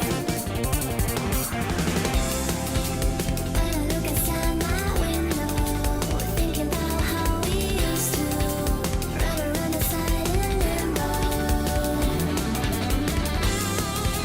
I don't wanna dream by your still, try to let go back so. that's it. Electric Light Orchestra. Thank you. That's another one that I'm thinking of here. So yeah. So now, can you tell us, in terms of building this up, was this a song idea that you kind of had kicking around and then this fit into it, or did you just take those vocals and go, what can I do with this? Yeah, Is that right? That's right. Yeah, I downloaded your files, and I basically just kept the vocals and I went on a quest for some cool chords and and drums, Yeah. So that's basically it. Yeah.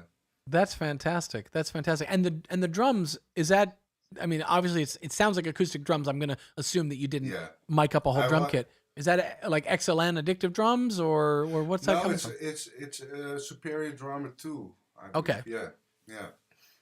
Gotcha. Yeah, I was going for kind of a band approach, Yeah. but the loop is still playing in the you can hear it, but Yeah. So what is of the stems, the original stems, what is made it through? Obviously the vocals are in there. But have the other elements, some of the chord or some of that synth melodic stuff, is that Yeah. still in there? yeah, there are some synth parts are still there. I believe in the intro and the bridge, where they're talking part. Oh, cool. We'll pull that up here. Yeah. A question coming in from Dick Miller says, guitar of choice on this track? Somebody wants to geek out on guitar a little bit here. What guitar are you playing this? Because I got to say, you got these chords. Where are they? Hang on. I know.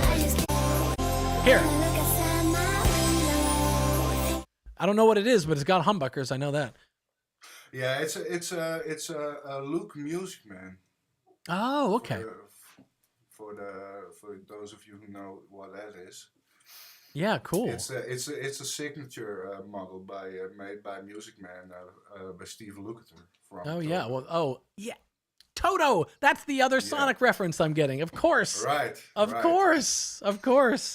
Okay, so now we were talking. You were saying that on the sort of breakdown parts. Let me see if I can find that. That's about halfway through the track, right, where there might be some original remix stem stuff poking in. Yeah.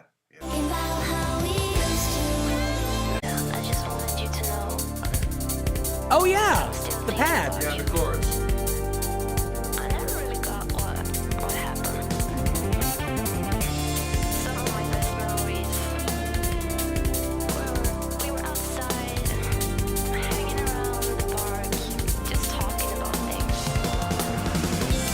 I mean, here's the thing. Like, in one sense, when I listen to this, I'm amazed at when you listen to things like those drums, and you can go, wow, it's really amazing that we have the ability to put a drum Really, track like yeah. that together that Yeah. doesn't require, I'm sorry to say to the drummers out there, it doesn't require the drummer to be present, doesn't require the drum kit to be tuned, it doesn't require, 9 microphones and the multi-track and all the stuff that goes into making that happen.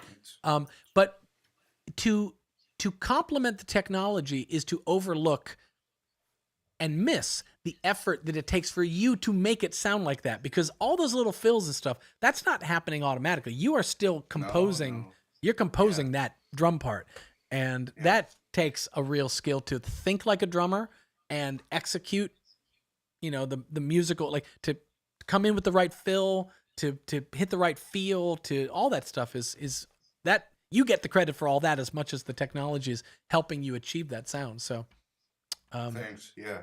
yeah. But yeah, you're right, man. That's definitely a real benefit of this time, the technology. That's something to be grateful for as a musician, Yeah. I had when I when I went off to college, I was in a prog rock band, and I went off to college, and because I was going to be away from my drummer for like, spring and fall semesters, whole long sections of time, I had just gotten a sampler. And so what I said to him was like, hey, why don't I'll sample your drums and I'll make like a little multi-sample pack of your actual drum kit and you playing them. And then when I'm away, I can sort of work up some song ideas and I'll be able to, and he made a joke where he's like, oh, are you replacing me? And you know what I hate to say? It was the last recording session we ever had together because then I just used his samples. Sorry. That's how that went. Poor drummers, huh? I know he saw the writing on the wall before even I did. I thought I was just, it was a Band-Aid to help me until I was back with him. And then I was, off in college going like, oh, actually these drums sound pretty good. I'll just leave these on. So, oh man. Well, Rience, I want to thank you for joining us here, and I want to congratulate you from the whole Reason community for winning this challenge, being one of the winners of this challenge.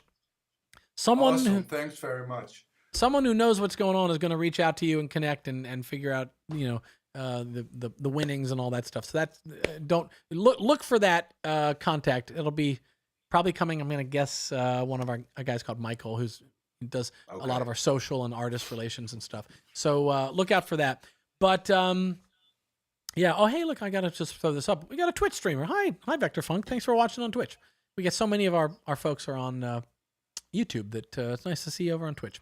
But yeah, so the Reason community just wants to say congrats. So Tofu Staggerbrush is saying congrats, and I think he speaks or she speaks for all of us when we say that. So thank you very much for participating.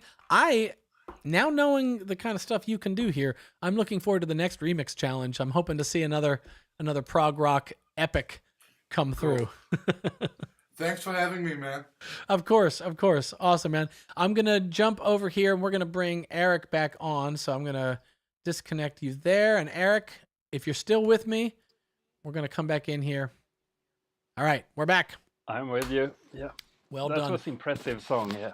Is that not? It was incredible. Really incredible. And it's funny because it's one of those ones where, I mean, I'm not, it's not lost on me that to some portion of our audience, if you asked our audience, hey, are you a huge fan of prog rock? You would not get everyone going, oh yeah, huge fan. Now, there's probably some people, and I know because I used to be on the prog rock side and I've been on the electronic side, and I know that there's a little bit of a like, the prog guys think that electronic music is just too reductive and it's loop based and it's, too simple. And the electronic guys think that prog rock is too indulgent and it's too complex and it's too, there can be those viewpoints. But what I love about this remix is that it is undeniably amazingly executed. It doesn't even matter what your personal style of music is. You just have to listen to that and go, damn, wow. Yeah. So that one's really great. Well, we got one more winner. We're going to be announcing that one momentarily. But Eric, I wanted you to hang around just for a little bit here so that I could give you a proper thank you and goodbye. But I also wanted to I've got a couple other. I'm probably not going to spin through it, but I wanted to bring up a couple other of your rack extensions on screen here because I want to shout out some stuff that I use all the time. So I'm just going to jump over to Reason for a second, and let me go back to effects and let people know, just kind of tune them into a couple of things here. First of all, I'm going to bring this one up here. The Space Expander Spring Reverb. I was telling you when we first connected to get our tech set up for the stream, I have used this Spring Reverb on a lot of cues. I do some game music occasionally, game music sound cues for a video game called Valorant. And in that video game, there is this one particular area that's it's like on a kind of tropical island kind of vibe. And you can go over to this record store, and it's called Rudy's Record Shack. And they're always, they've got speakers set up, and they're playing old dub reggae stuff. And so a few times, I've gotten the request to, hey, could you make us a little dub reggae, little like 30-second cue that will play when the person approaches this record shack. And there's other spring reverbs, and RV7000 has spring reverbs, and there's other stuff. But what I did when I made those cues is I I put this is a theme of the day, self-imposed limitations. And what I said to myself was that when authentic actual dub music was being made, it was being made because it was like, hey, look, we've got an effect. Look what we've, it's like we've got a tape machine and an effect. What can we do with this, And the spring reverb was put on everything. You were never, working on your dub track going, oh, should I use an algorithmic digital reverb or should I use the convolution for this one? Or maybe I'll actually mic up a real play. None of it. No, it was like, we have this box and we're going to run everything through this box. And so that's what I did. I just ran all my stuff through your spring reverb, and boy, did it work. I wonder, can I find it? Hang on a second. I'm going to see if I can actually find one of those cues.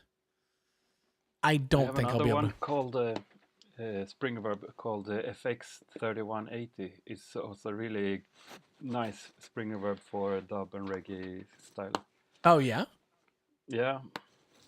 Hang on a second. I'm multitasking.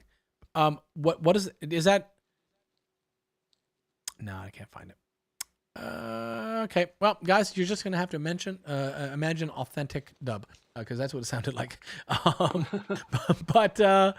Just some more praise coming in. The experimental sound graphics are out of this world. Well done. Wow. Yeah, they really Thank are. you. Okay, let me throw up another one here. One of your filters, I like. There's a thing you do with the filters that I like. It's a sort of design choice. Is it the low pass or the high pass? Can't remember. Let's take a look here. No, maybe. No, maybe it's the dual. Hang on. I can't remember if it was. Oh yeah. Okay. I'm remembering now. Sorry. Well, first of all, hang on a second. I just got to go over here, guys. Can we just enjoy the fact that Eric has put the little hinge door down there as a fan of the LA2A. I like anyone that took time to make a hinge door there. But it's the stepped choice on the frequencies. I like that. That's because the high pass filter version of this is inspired by the King Tubby's Big Knob. Oh, okay. So he had a passive filter that had the same frequencies as this one. But this is an active filter with the adjustable peak, and it also has some drive circuitry in the input stage. I gotcha. So it's not like a accurate emulation or anything, but it's really inspired by and has this stepped fixed frequencies. That makes sense. You can achieve a very similar effect by like recording when you play the effect with a MIDI knob or something. Oh, I see. He used to put it on a reverb or like on the send bus or even on master. Oh, okay. So, you can put the master bus, right? A little bit anywhere. It's the step nature of it. I also like that it only goes to 7.5K, and it's like I when I see those things, the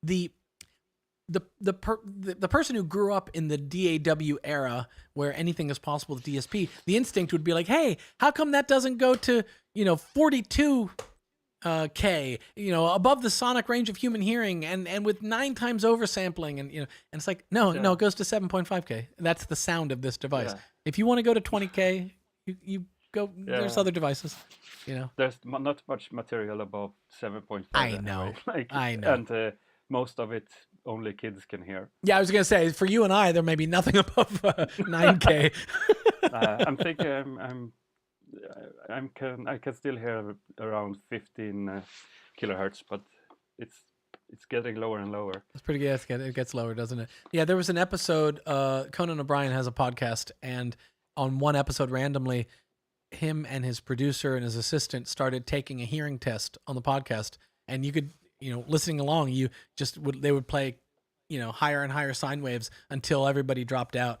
And I was doing really well, and I was like, "Hey, I got this. All right, the 30 years of rock concerts and loud music at home, I'm doing okay." And then it hit a point where I was like, "Wait, have they stopped? Oh, they're still playing it? Uh-oh." So, Yeah. um, Strange. well, let's see. I was gonna throw up. The other one I wanted to throw up here just to kind of chit chat with you about is Anoma. Would you say Anoma or Anoma? Anoma. Anoma, Like anomality. like anonymous or no, like anomality. oh yeah, okay, anomalous. Yeah, Oh, I gotcha. Anomalous.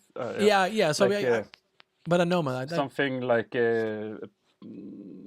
out of the ordinary, or like that's not straight, or right.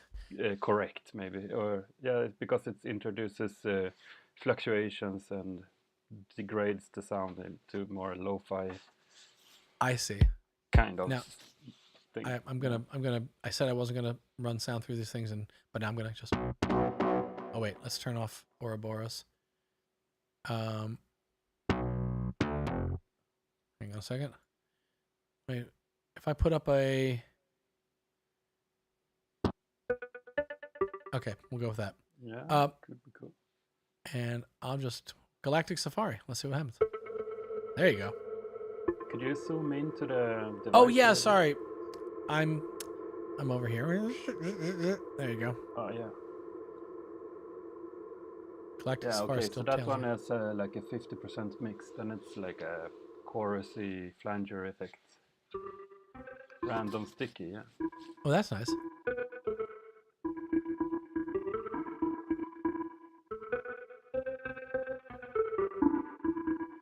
Huh. Yeah, it's just nice little sort of. It's great Ooh. on guitar. Do you have Great. your guitar still connected? Yeah, my guitar's still here. Yeah, let's see if we can. Like a strike a chord or something. I'm gonna delete your other stuff from that signal chain. Yeah, let me get my guitar and awkwardly try and put it on over a Donald Duck hat. Ooh, okay, getting it on easy, getting it off harder. Okay, let's see if we can pull up the guitar here. Okay, so straight ahead guitar, we're gonna drop Anoma into the. Okay, and chewy tape.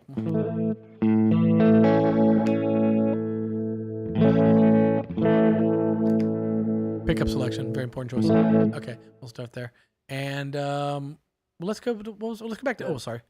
I'll go shimmer down. You can hear this kind of warbly pitch shift, or Yeah. like a tape that is chewed up. You know what's interesting about it to me, just as a musician, is the sound instantly caused me to embrace the dissonance of this. You know, like that sort of interval. It works that's because of the effect. You know what I mean? I think the gain knob in the middle there has a kind of saturation curve on it. So This one here. that will enhance the dissonance. Oh, sorry, I got this. I'll move this back on the screen for you there. That'll enhance. Oh, I see. So if I pull that back. Oh yeah. Versus. I went too far.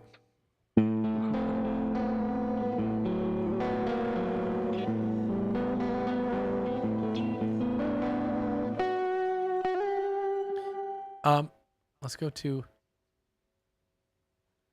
I thought it was your effect, but somebody's mowing the grass outside now. Ooh. Like, that. It's cool for ambient pads and stuff like that. Right. Really dreamy sometimes.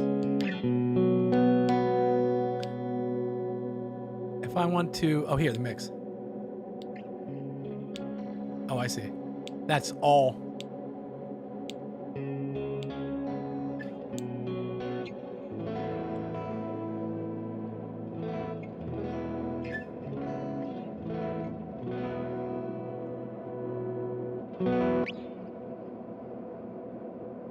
Ink washer. Ooh, uh-oh. I don't know what's happening, but I like it.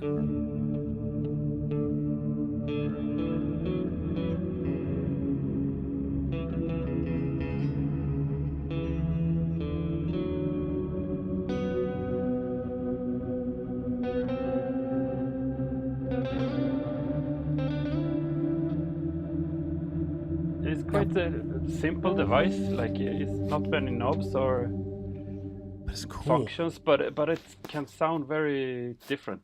I'm trying to max out. Yeah, the octave on that is really nice. I'm gonna turn the reverb down.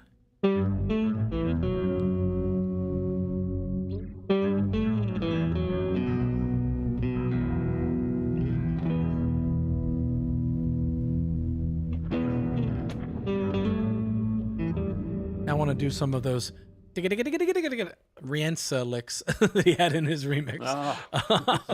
Battlestar meets the Hobbit. Alpine verb. I like some of these comments. Ryan, do you know how to? Oh, do you know how to mimic Donald Duck's voice? No, when I was a kid, I used to mess with it. It was like I can't do it now. I'll probably spit all over the mic if I try. No, I'm not gonna try it. I dared to try it, and I heard it was going to go terribly, so I bailed. But yeah, that is cool. So Anoma is definitely a fun one. That's another one I'll be playing around with. You know, I'm going to have to... I moved on. I'm going to actually hit undo after the stream and get back to that little bass group that we had going with Oroboros, and then maybe I'll put some guitar with some Anoma on it, and maybe that'll be my afternoon. But Eric, all right, now, I am going to... I told people up front it's gonna be a long one. I've only scratched the surface of remixes, so I got to play some remixes. So I'm gonna let you go, and I'm not even letting you go out of kindness to you, though it is out of kindness to you. I'm letting you go because I gotta get to playing some of these remixes, and I could just hang out with you and chat because you're just fun to hang out with. But I'm gonna get down to the rest of stuff. I'm gonna announce the next winner, and then I'm gonna start playing some remixes like I'm a radio DJ who's paid to shut up and spin records. So. Thanks for joining us. Thanks so much for coming on here and hanging out and sharing with us the work that you've done to make these things that we all get to use. And so from a Experimental Sounds fangirl, thank you. Because thank you. It's really great stuff. And so folks, I will let people know for your sake and for their sake, really, if you've been enjoying the stuff that Eric has. His stuff is currently on sale in the shop right now as part of the Halloween sale that's going on. And since this is the Halloween live stream, it's not out of place for me to mention that to people, to let them know if you want to get some of his stuff, head over there because it's well, you've seen it does cool things. This week only, This week only until Sunday, Okay, so what's 5 or 6 more days to go? Yeah, that's the 5th of November, I think, is the last day. Right. Okay. Remember the 5th of November. Isn't that the date from? It was, right? There you go. Yeah, it was foretold by Guy Fawkes that it would be your last chance to get Oroboros at a discount. So, well, listen, Eric, thanks so much for sticking around with us as long as you did and sharing your stuff. And we'll see you again. We'll have you on the live stream down the road too. We'll do some more stuff together. Thanks. Awesome. Nice to meet you. Nice to meet you. And cool. Yeah, all right. Enjoy the rest of the night. Yeah. I will do. I hope that I'm not here until the night because it's only noon now. And if I'm still here at 8 p.m., something has gone terribly wrong with my productivity. But Eric, thanks for having us. And guys, okay. And then there was one. It's just you and me. Let's play some remixes because that's what we're here to do. I've got one more winner to announce. I'm going to announce that one real soon. But let me just play some other ones first. I'll play 2 honorable mention remixes, and then we'll do our third winner. So this one is Federico Catai. Catai. Keep score, guys. I don't think I've pronounced one correctly yet. But this is Federico's remix.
I love the way that Federico has taken the that little motif and slowed it down and made it almost a compliment to the pad.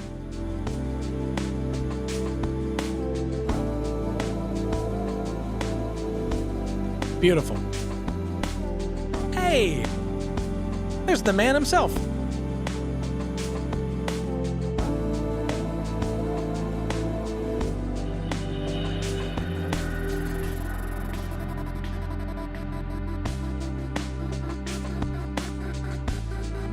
Yes, wait.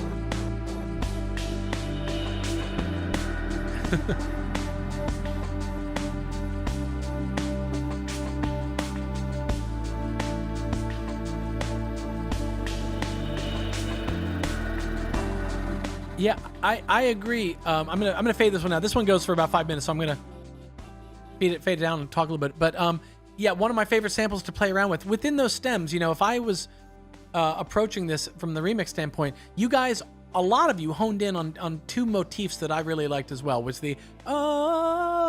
which is one of the well, I mean, Maya and Lisa were using that as a motif as well. They kind of came into verses and into choruses with it and ended the chorus hook with it. So it was a motif to them. But the other one that you guys, I won't possibly, oh wait, it's right happening right now.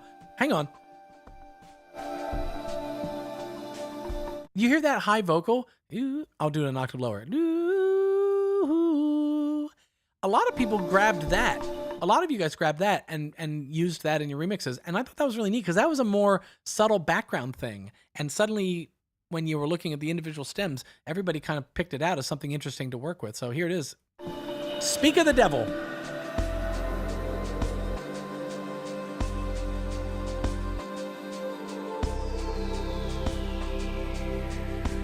I think it's coming now, soon.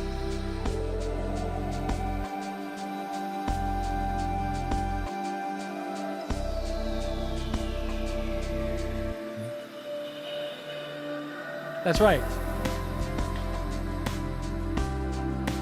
Yeah, it was called the Scream Stem. I don't know why Lisa and Maya called it the Scream Stem. If I had recorded it, it would have been the literal Scream Stem because I would have going, ah! I can't do it.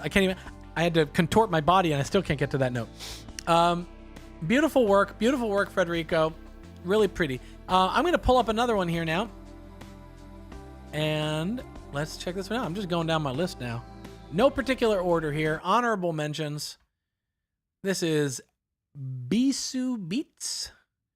And let's check this out. Oh yeah, I remember this one.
Yeah, great stuff. You know, I'm a sucker. I really am a sucker for that.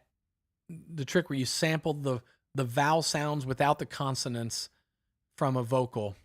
Oh, hey, wait, we got a call. We got a call coming in. It's our other winner. Hang on a second. Let's bring in our other winner.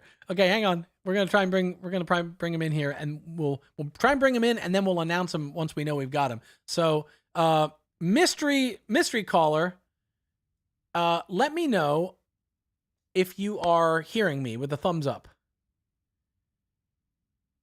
No. Wait, hang on. There's a mute going on. Why is there mute going on? Yeah, because guest is in green room. No, that's not why. Let me take a look. Okay, maybe we're gonna just reveal you. We're gonna bring you on here. Hang on a second. Oh yeah, there we go. Now it works. Okay, I just had to bring you on here. How you doing, sir? Good, Ryan. Thanks for having me. I am thrilled to have you. Now we haven't even told people who you are. We're doing this in reverse order. We're gonna bring you on, then we're gonna announce who you are, and then we're gonna play your remix. But folks, if you are watching this now, you are seeing the third of 3 winners of the Window Remix Challenge. And is it safe to call your artist name Crispy 101? Yep, that's fine. Crispy, I was a little slow to the social media play, so Right. Crispy was taken. So. You are talking to Instagram Ryan Harlan _ it's actually funny with SoundCloud was I probably have told the story in live streams before, but I was slow to like register SoundCloud.com/Ryan Harlan. Like I had a SoundCloud account. I just didn't really worry about what the handle was. And then I did that because there wasn't any other Ryan Harlan out there. I didn't come across other Ryan Harlans in general. And certainly not Ryan Harlan's with an IN, because the AN's the more common spelling of Harlan. And then add to that Ryan Harlan's that make music, just even less common. So I lived in this safe world until SoundCloud.com/Ryan Harlan shows up, and it's this guy in the UK, and he's this guy. The music he made at the time, no judgment. I'm not gonna judge it, but I will say that he was a baritone singer who sang Taylor Swift cover songs with auto-tune cranked all the way up. And my first thought was, now hang on.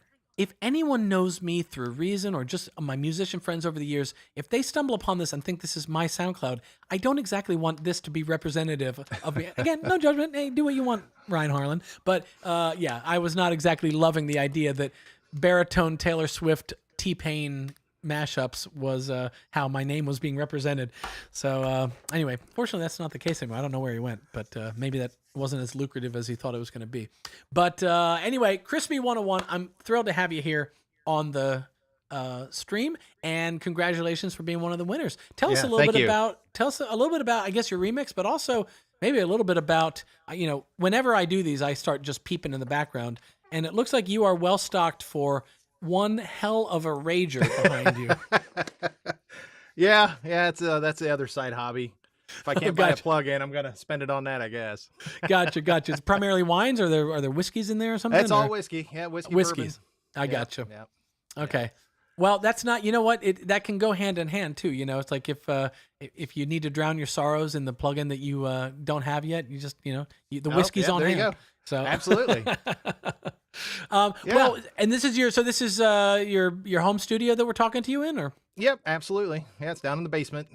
Gotcha. Yeah, little man cave thing. So yeah. Cool. But tell us a little bit about the remix. What was your approach to it? Was it a style that you normally work in, or was it something you were trying something else? No, actually, so I was introduced to the stems and everything else. So I actually, I have a group of friends that we kind of do this every Wednesday night, and one of them's a big Reason user. So he introduced the whole clan, and what was awesome is the track he just played, Bisu, is part of our Beatmakers Guild. Oh, really? So yeah, so I work with him every Wednesday night. So that was kind of awesome. So, double representation in the Beatmakers Guild. Wow. So yeah. Well, then while we're still on that, hang on a second. Then I'm gonna finish the thought that I was having when you called in, because I want to shout this out. I was saying that I'm a total sucker for when you take a vocal and you chop out the vowel without the consonants, and you just have it's the way this one begins. So I'm just gonna jump back for a second. Hang on. Yeah. I don't know what it is about that, but I could listen to that trick being done every single time. I will just always be like, yeah, that's great. I'm trying to remember. There's some, it's not going to come to me in time. Oh, Porter Robinson. Isn't there there's a classic Porter Robinson track, I think, that does that. I mean, a lot of things do it, but that's one where it's like, I have put that one on repeat, and just been like, I'm going to listen to this for the next hour, and I won't get sick of it. So that's good. Yeah. Well, congratulations to your friend Bisu as well. Then, Yeah, thanks. but he didn't win. You did. So, Yeah. oh, a question's coming in. Where's that guild localized at? That's a good question. Yeah, human beings getting together in the real world and making music. This is amazing. Yeah. So they kind of ran into me last January. They invited me to one of their Zoom meetings we have every Wednesday night. And, we kind of just get together. We make a challenge for ourselves every week. And then the following week, we show off what we did, kind of critique each other and build upon trying to, hone the craft and improve ourselves. So, well, it's working for you guys. I mean, to have two of you show up here in the stream. There's a comment. I don't know if someone who knows you, so I'll throw it up. Dick Miller says, "Crispy." Is that? Yep. There you go. Yep. You got Bisu, Dick Miller, Goffo, Dank, Soundman Rob, E-Rose Casper, Lucio, and a few others. Oh my I just want gosh. to give a big shout out to all of them. All right. Well, anyone else in the comments, make yourself known. We'll throw you up on screen and sharing this guild. Does this Beat Guild have a name? The Beat Makers Guild. Beat Makers Guild. There you go. Yeah, I found it. So now, do you have a crest of arms? I feel like you should have a crest of arms. I don't know. I was kind of late to the game. I'm the newest member, I guess, if you want to call it that. But all right. Yeah, they found the stems and they wanted one of our weekly challenges. They decided, hey, how about we actually do a real challenge? So we all kind of created our own tracks. You played Bisu's. There's a couple others on there, and yeah. So yeah, it was great. After we did a first round of it, everybody got to critique it. They wanted to add for my storytelling part of my track. They thought I should add some more vocals at the end of it. So okay. Yeah, so just to kind of close it out and kind of bring the story back to the beginning. So. Well, I'm gonna play it for people now. We'll take a listen to it. Normally I would just play it cold, but I want people to tune into something that I really liked about yours, which is that you remelodize the track, like you're repitching the track so that you're actually changing Maya's melody. Yeah. And in changing that melody, it lets you take the song in a whole different direction.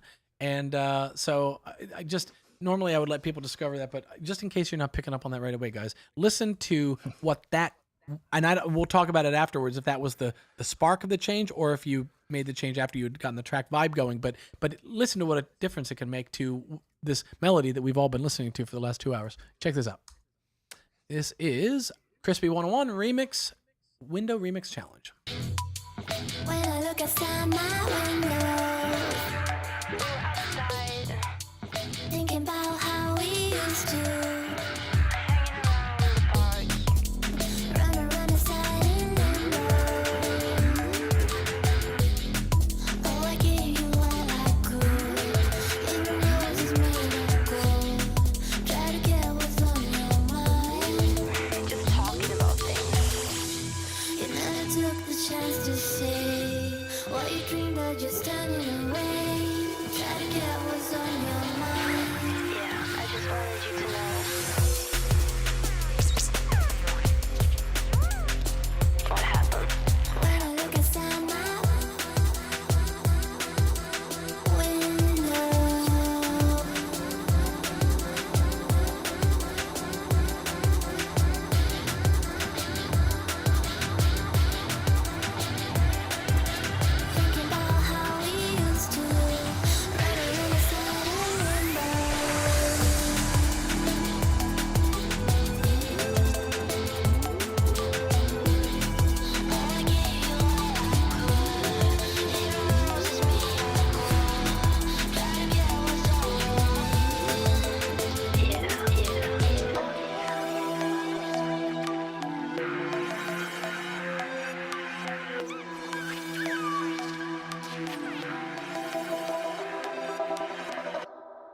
side and Well.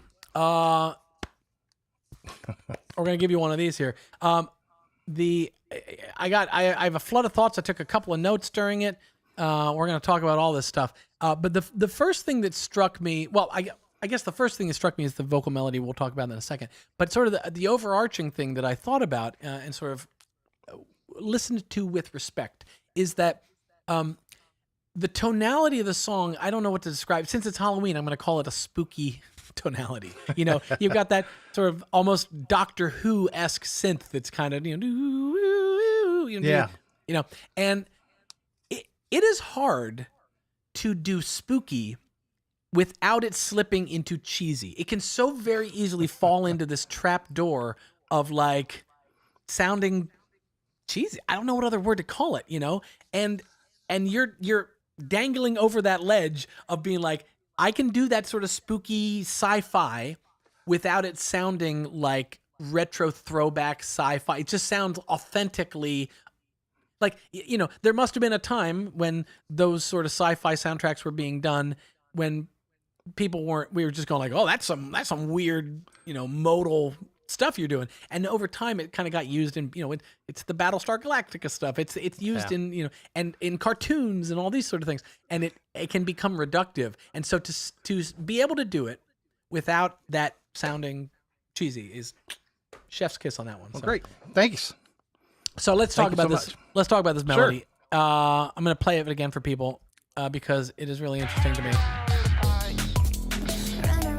No, wait, it's earlier. Oh, no, it's later. Sorry. Here.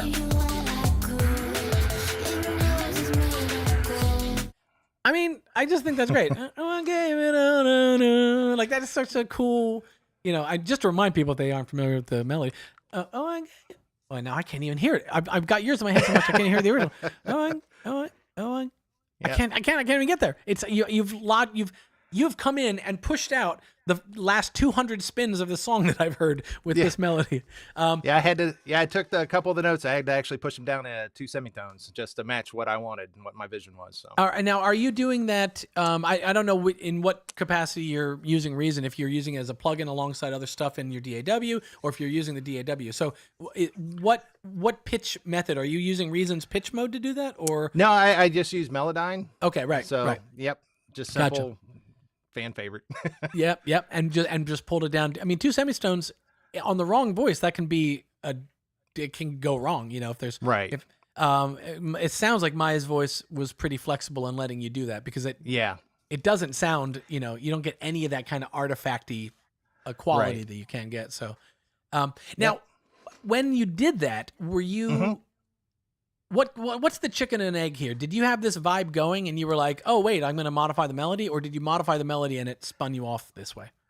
Yeah, I more or less had the melody and then threw the bass line onto it. And then that was the initial vibe. And then I went hunting for a bunch of some of the stems through the project. And I grabbed the vocals and I was like, well, they don't quite line up, but they're really close. So I decided, like, what do I do? Do I change the melody or do I change the vocals? So I tried the vocals first and I was like, that actually works. Right. So I just left that. So yeah. Right. A comment I'm going to throw up on screen here because I'm going to disagree with it, even though I agree with it. Ola Von B says the prog rock one was great, but this is grand and needs to be longer. And here's where I'm going to disagree with it. I'm so thankful. So many of your remixes, like I got to thank you as someone who's spinning these on a live stream. A lot of your remixes were like 1:45, 2:20. They're these relatively short lengths where you've all kind of been like, you get it. You get what I'm doing. I don't need to give you the 7-minute club mix. So in that sense, I'm glad these are kind of nice and short and we can just get a flavor of the whole thing.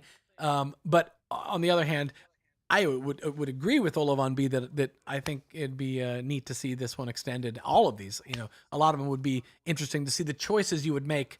What do I do when I need to take this and double it now in length? And what, do I build? Is there a C or D part that I build onto it, or is it a matter of arrangement where I can extend it? Do I do a breakdown? Do I do a build?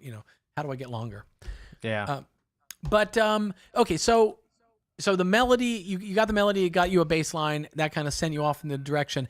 The other thing I noted that I like, I'm gonna see if I can cue it up and play it again, is you drop in. Maya did these. What I refer to as the recitation, that's a term comes from country music where you're not singing, you're just speaking. And so she has that little sort of like, I don't know what happened. Like what, remember like when we were cool, and you took, just like 3 or 4 words and you kind of sprinkle them in as like a call and response to this reworked melody. I'll play it for a second.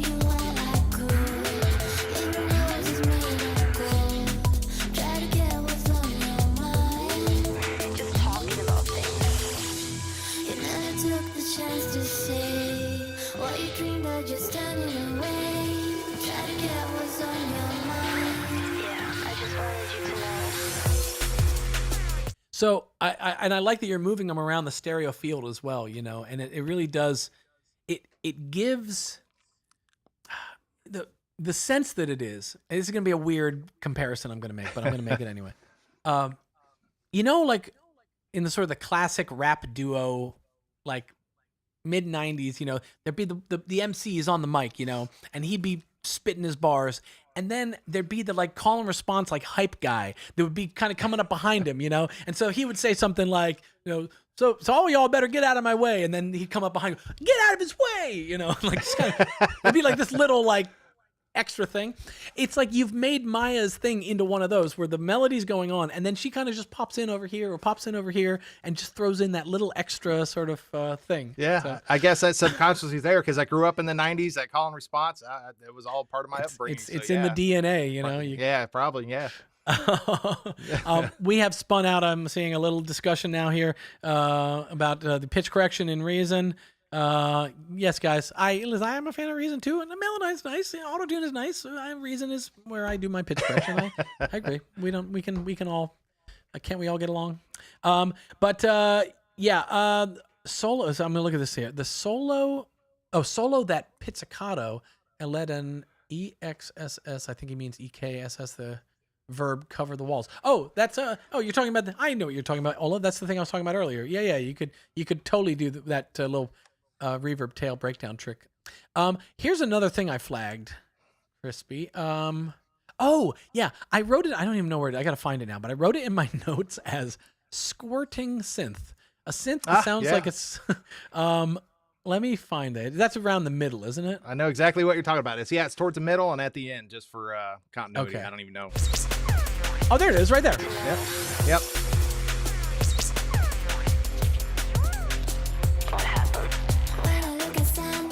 What is that? It's just some preset that I stumbled upon when I was trying to find something that just, you know, I'm just building things and searching around. Is it doing that itself, or are you sort of like?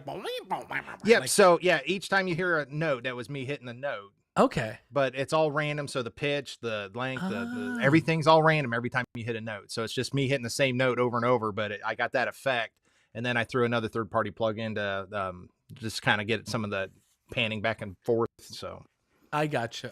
Yeah. Well, it's cool, and you know, it's one of those ones when we're browsing presets. Sometimes it's hard to see the value in a sound in isolation. You might load that sound and go, be like, next, like whatever. But in the mix, it serves a whole different purpose. Was that? This is a question as to your process in general. Are you the kind of person who browses presets while the track plays in the background to hear that contextual relation, or do you listen without the track and try and find ones that might fit in? I'll probably play things as things are going in just to find some things, but I do have, if I have a vision that I want to go to, I know I can like go to a certain area or a group of things and then go kind of search from there. So yeah, I kind of gravitate towards, as the thing's going, I'll go find something just for flavor. Okay. Gotcha. Now let me check my notes. I had another thing for you here. Oh yeah. I also liked this. You make a choice here. You bring in an echo, and then you just sort of go, yeah, I'm just going to leave that. And then it goes, and it goes until a point where someone is thinking to themselves, well, surely it can't keep going. And you go, no, it can keep going. I'll just keep it going. And I like that. It's a really bold choice. I'll play that for people here. Let's see. I'll pick it up from back here. Oh, it's right there. Jeez. Okay. I'll back up. It goes from the squirting synth right into it. So here.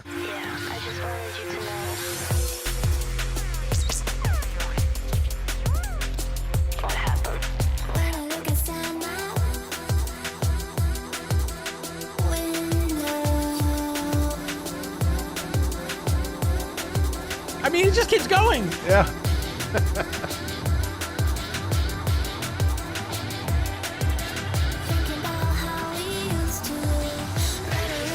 I mean, I love that sort of stuff, and I love also that it's the word. you made the musical choice before you made the lyrical choice, which was the right call, because my makes no sense to repeat. Window would make sense. That's the lyrical, window, right? But it's not as cool musically, And so of course, make it my. Who cares? It doesn't matter that the word makes no sense. That's cool. Did that happen? Was that one of those happy accident kind of things, or? No, yeah, that was actually fully intentional. And then my other thing I was thinking about doing was taking some glitch effects to that as it was progressing. But then I was like, well, I'm kind of losing the vibe, and it's going into a different direction. So I just kind of left it out and kind of just did some transition effects, just, to add that reverbish tail to it. Right. Kind of make it blend in as a transition. But yeah, that's cool. A comment I'm just going to throw up on screen here.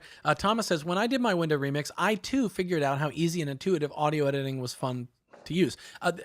If I'm reading this and understanding it correctly, Thomas, it's a point worth making to the broader community. We have amazing instrument plugins, and we work in MIDI when we work with those. But sometimes if you do that a lot, you forget or haven't experienced that sometimes working directly with an audio stem and directly cutting and manipulating and splicing and juggling a waveform, it's a whole different way of working. And it can be really fun and intuitive, like you say in the comment there, Thomas.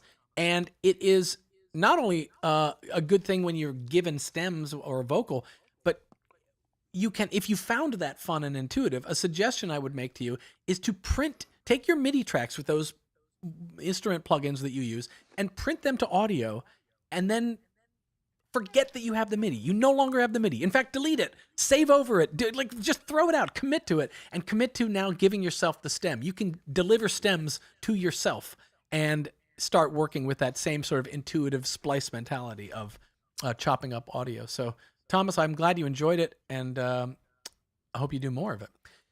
Now, in terms of, you had mentioned something at the end. This is the last thing we're going to check in here. You'd said you went to your guild. You presented it to the Council of Wise Elders. They gave you some feedback, and the feedback, you said something about they wanted. I think you said the story to continue, or to be revisited, or something to that effect. Can you tell us about that? And we'll cue it up and play it for people. Yeah. So the feedback I received was there was a lot of the vocal stems that I used from the project at the beginning, but then I kind of left it more instrumental towards the end. And I didn't have any vocals or any type of continuity of that aspect. So that was the critique I received from the guild. With Bisu told me, do something with the vocals. You need to bring them back in towards the end of the song so you can, tie it all back in. So that was the the constructive feedback I received. Yeah. I was like, I totally get it. I would have never thought, because it just started at one thing and ended something completely different. And, Gotcha. I think adding the vocals back in was way to tie it all back. Let me ask you a question about your guild, especially since you said you're the newest guy to join. When someone in the guild gives you feedback, how do you juggle the pressure that must be felt of out of respect, I want to honor their feedback and make that change, versus they're wrong. I know that they're saying I need to EQ that bass and roll off the high end, but no, I'm sticking to my guns. Where do you come down on that? Every time they've actually presented something, it's been valuable. So I've not had to turn back anything. That's a good good honest group. with you. That's a good group. Yeah, that's great. And everybody has their strengths, so it's a really good group to feed off of one another. So nice. I think it's probably good that you don't let us know how to reach out to this guild, because you probably would have. Well, how many are watching right now? You'd have. I can't display it. You'd have about 100 and change people trying to join this guild. So it'd be a long night trying to get through everybody's tracks. That's right. That's right. You'd have to start booking week-long retreats just to I'm trying to get through 25 remixes on the 3-hour stream, and I haven't done it. So my God. Well, okay. So let's listen to that end part where you bring that back in. I'll play it out from where it is right now.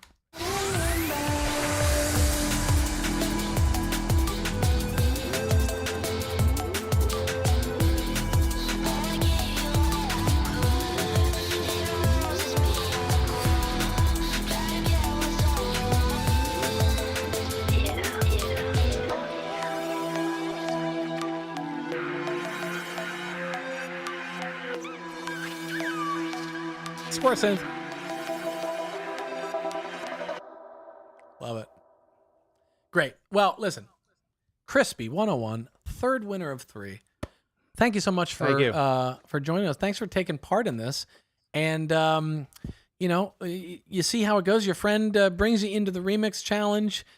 He's the reason user. He's evangelizing you. You're coming away not just with the honor points of being declared one of the winners, but with a year of Reason Plus to really dive in and this is awesome. Get in deep with it. So yes, I think it's safe to say we'll be doing more remix challenges over the course of the next year. So I'm not just gonna say I hope to see you in them. I expect to see you. I'm counting on seeing you. Absolutely. Those. And more Looking of the guild. to it. I almost feel like we should like when you tag your remixes, you should tag your guild so we can all see all these guild guys that are part of this stuff. Absolutely. Have some of the other guys in this guild, have them tag like in a Instagram or socials or something. I'd love to have our social guys kind of clue into who you guys are out there. It'd be fun to connect some of the names we've seen pop up here while you've been on. So yeah, great. Cool. All right. Well, take care. I'm going to go now and play a bunch more things, or well, at least a few more. I don't know. Coming up on 3 hours. Oh, jeez. But I'm going to play as many more as I can stomach and as much as my legs can take sitting in this chair. But congratulations to you. The social and artist team will be reaching out to you, and they'll be figuring that out. So great. Expect Thank you to hear from us. All righty. Appreciate it. Thanks Take for having care. me. Guys, that means it is you and me. And by you, I mean collective you. And by me, I mean singular me. For the rest of this stream now, because we've announced our winners, we've had Eric on, we've played some remixes, but let's play some more remixes because I promised more remixes and we're going to do that. So here's another one without further ado coming to you. Let's see which one this is. I'm going to load this up. Oh, wait. Oh, I did that one. Look at that. We just got through an extra one. Okay, let me copy another one here. Okay, RG4. Here it is.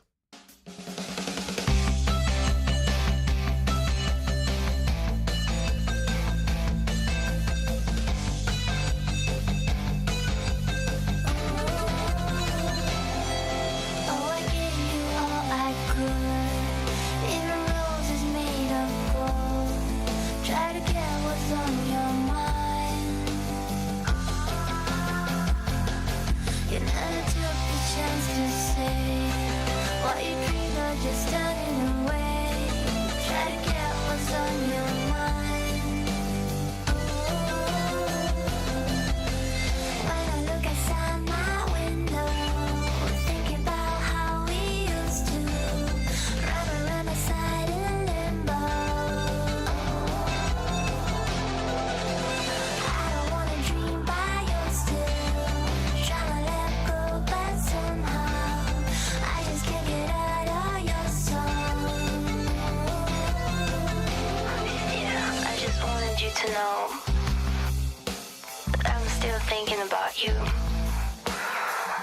I never really got what happened. Some of my best memories we were outside, hanging around the park, just talking about things. When I look outside my window, thinking about how we used to run around the side in limbo. I don't wanna dream by your still, trying to let go, but somehow I just can't get out of your soul.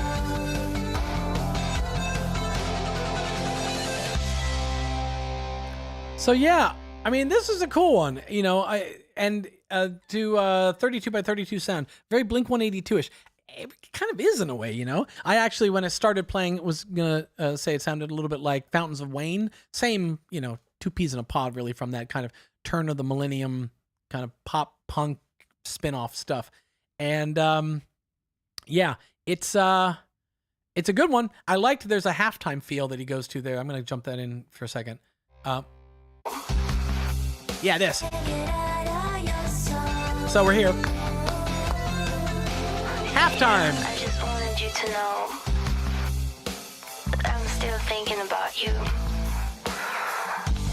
I mean, that's just, you know, there's stuff like that that is like, those are fun. And there's that gimmick, and I don't say gimmick in a bad way. I mean, but that hook, we'll call it, because it is hooky. It hooks you in. That is stuff that comes right out of like playing for crowds and understanding what gets people responding. And I don't know what it is about us as a, you know, animal monkey brains, but if you're going along at this pulse and then you go da-da, da-da, something in us goes, that's different. That's half. I like that. That's weird. You know, it just gets us excited. And I always love those little psychological tricks that you can, I mean, it's like, you know, it's sort of like, I don't know why I'm speaking in analogies today, but maybe I always do this. But one of the things I have always admired about magic and people who perform magic is we know that they're lying to us. We know that they are doing something that is not what we're seeing, that's looking like something else. Like, that's the inherent contract of a magician. That's why they don't bill themselves as a wizard, you know, or a sorcerer. They bill themselves as a magician because they are doing a trick. And yet we still love it.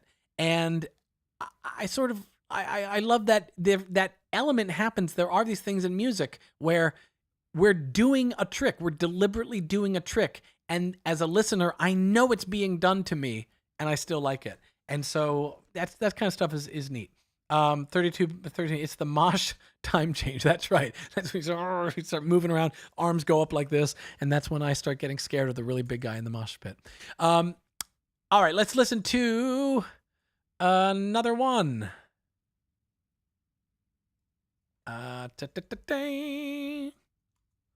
This one is Prosper Mind. Here it comes.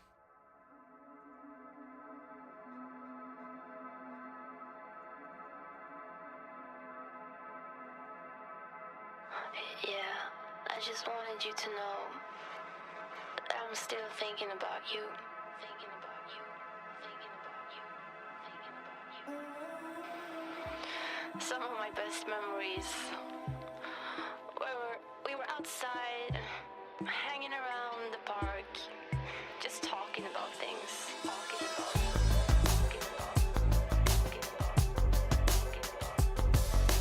Memories. Hanging around, talking about you, thinking about you, talking about things, thinking about things. When I look outside my window, thinking about how we used to run around outside in limbo.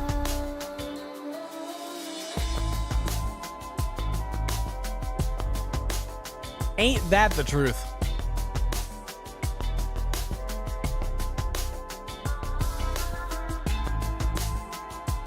Oh, yeah, that's what I was talking about. That's magic.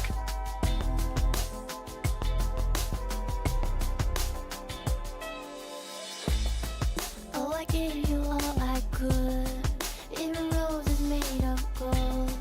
Try to get what's on your mind. Get what's on your mind.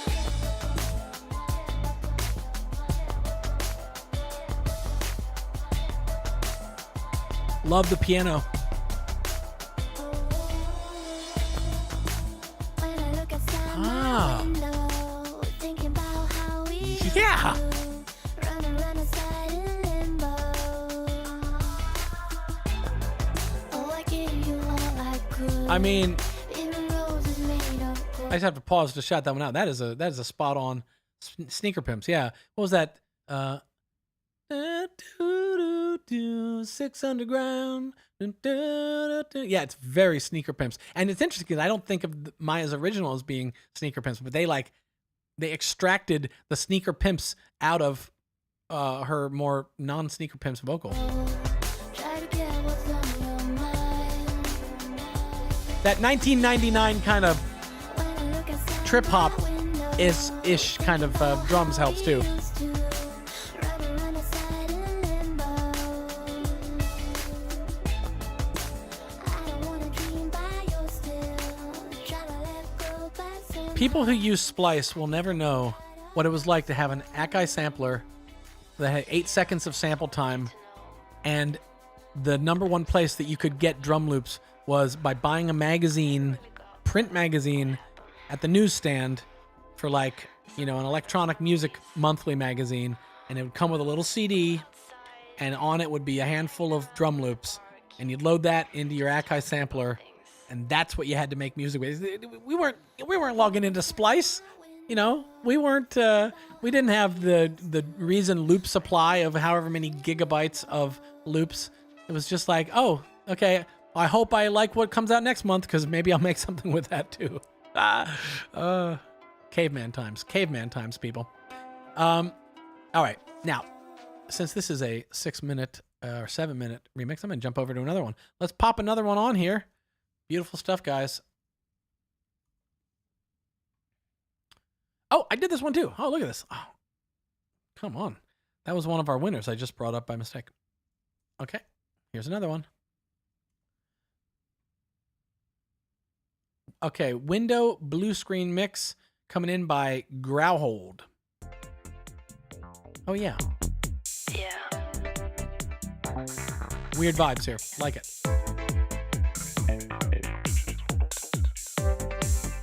I agree. You to know. I agree.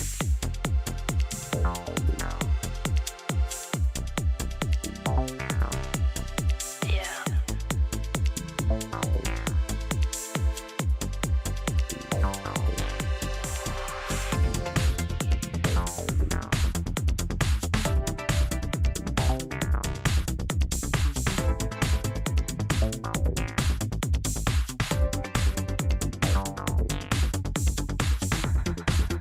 Oh, I gave you all I could. Ooh, Even roses made of gold. syncopated. Try to get what's on your mind. Oh, I gave you all I could. Even roses made of gold. Try to get what's on your mind. When I look outside my window, think about how we used to run around the side in limbo. I don't wanna dream about That's cool. you still. Try to let go back somehow. I just can't get out of your soul.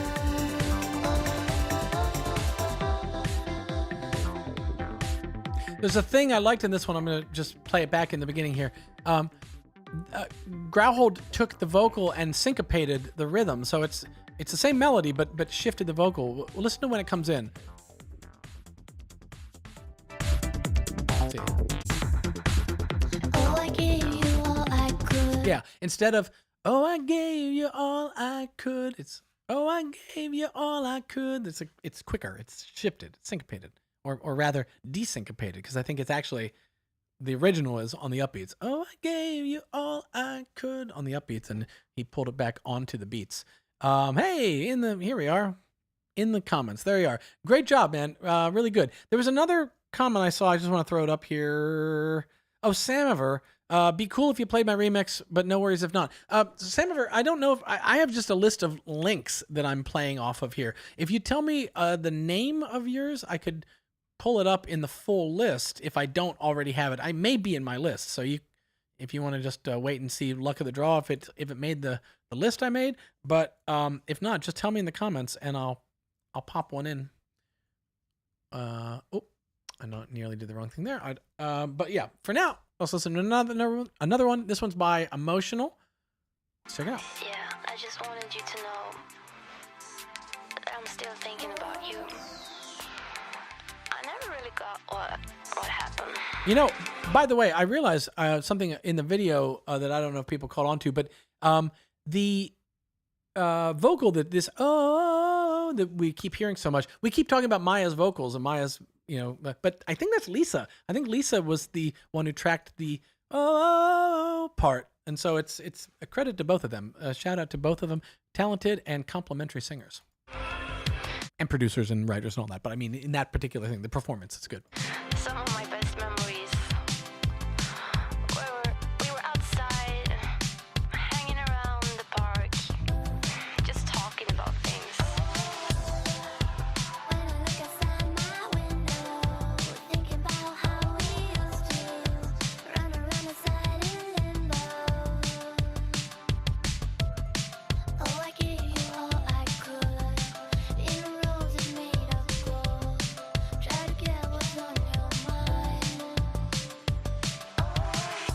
He's here. Never took the chance to say Great job, man. what you dreamed of just turning away. Try to get what's on your mind.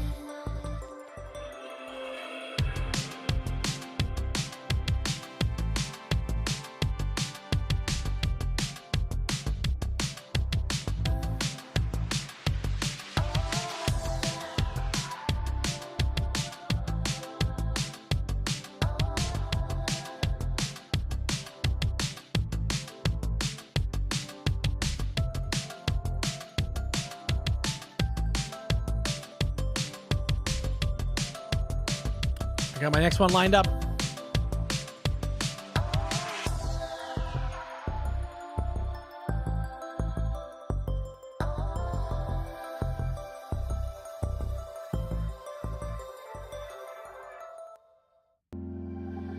When I look outside my window, thinking about how we used to. Are we all going to go insane from this song over and over again? Oh, I gave you all I could. Even roses made of gold. This is from Mascotti? Mascotte?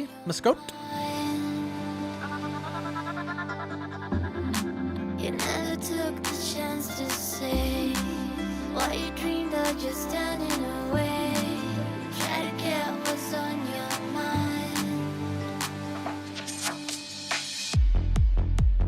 When I look outside my window, thinking about how we used to run around outside in limbo.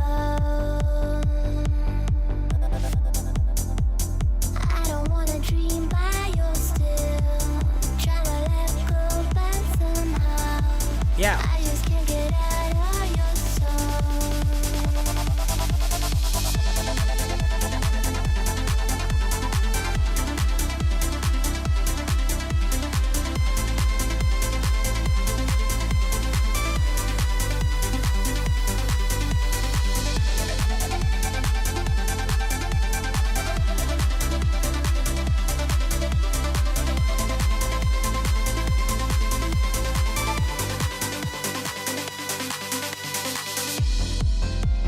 When I look outside my window, thinking about how we used to run around outside in limbo.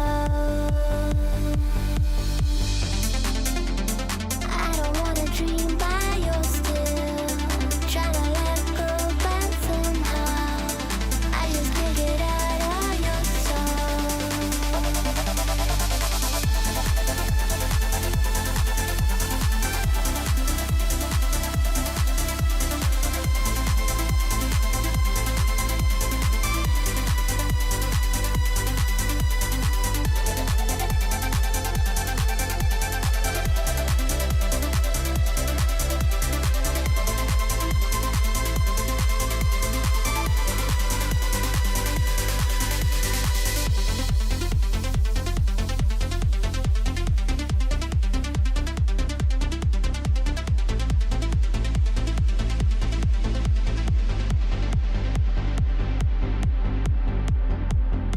Yeah, I just wanted you to know that I'm still thinking about you. I love those little. Love it. Hey, who wants to hear Window? Why don't we listen to that song again? When I look outside my window, This is by Woodrum. about how we Woodrum. used to run around outside in limbo. Oh, I gave you all I could. Even roses made of gold. Try to get what's on your mind. You never took the chance to say what you dreamed of just turning away. Try to get what's on your mind. When I look outside my window, thinking about how we used to run around outside in limbo. I don't wanna dream by your still, try to let go, but somehow I just can't get out of your soul.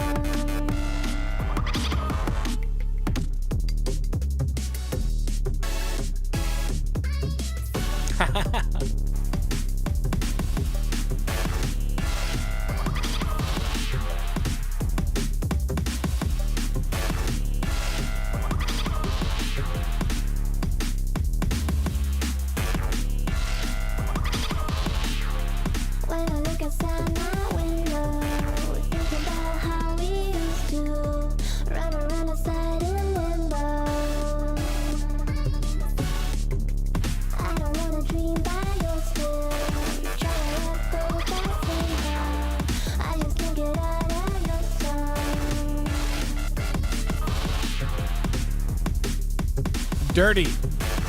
Nasty. I feel like it just stole my lunch money. All right, this is Pasta Cat.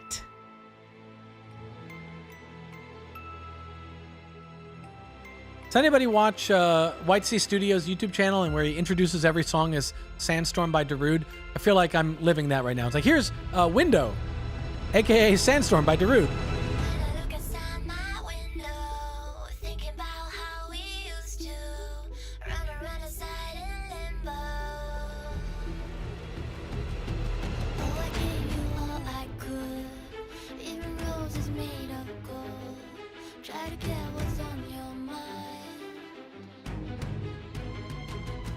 Look at all this.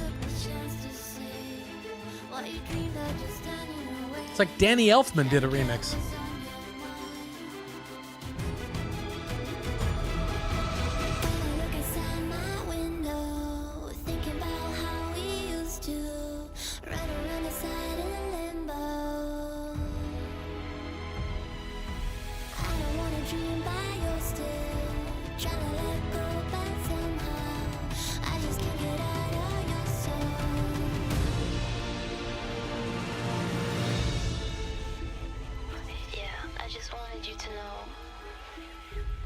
So cinematic. I never really got what happened. Some of my best memories we were outside, hanging around the park, just talking about things. When I look outside my window, thinking about how we used to run around the side of limbo.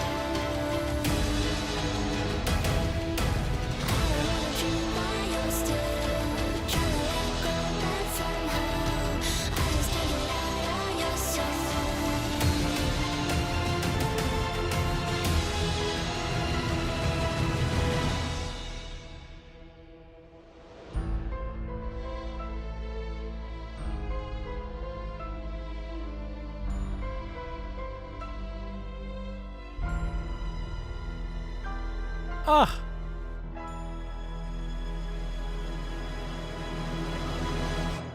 I mean, come on.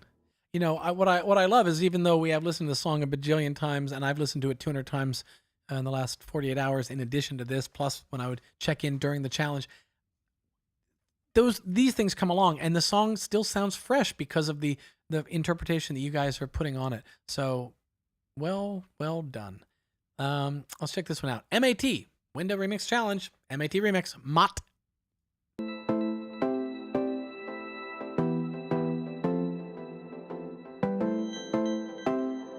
Right? Oh, I gave you all I could. Even roses made of gold. Try to get what's on your mind. You never took the chance to say what you dreamed of, just standing away. Try to get what's on your mind. When I look outside my window, thinking about how we used to run around the side of limbo. I don't wanna dream by your still, try to let go, but somehow I just can't get out of your song. Who doesn't? Yeah. I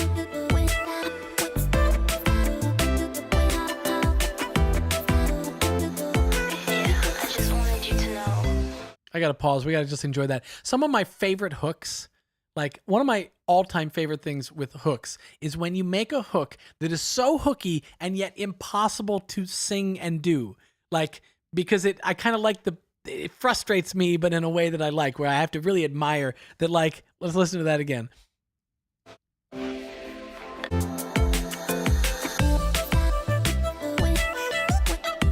Like, it's awesome, but if I'm listening along, and my instinct would be to sing along, but then I would just start going like, but I can't do it. And I love that it like it out hooks me. I can't sing along with it. Yeah.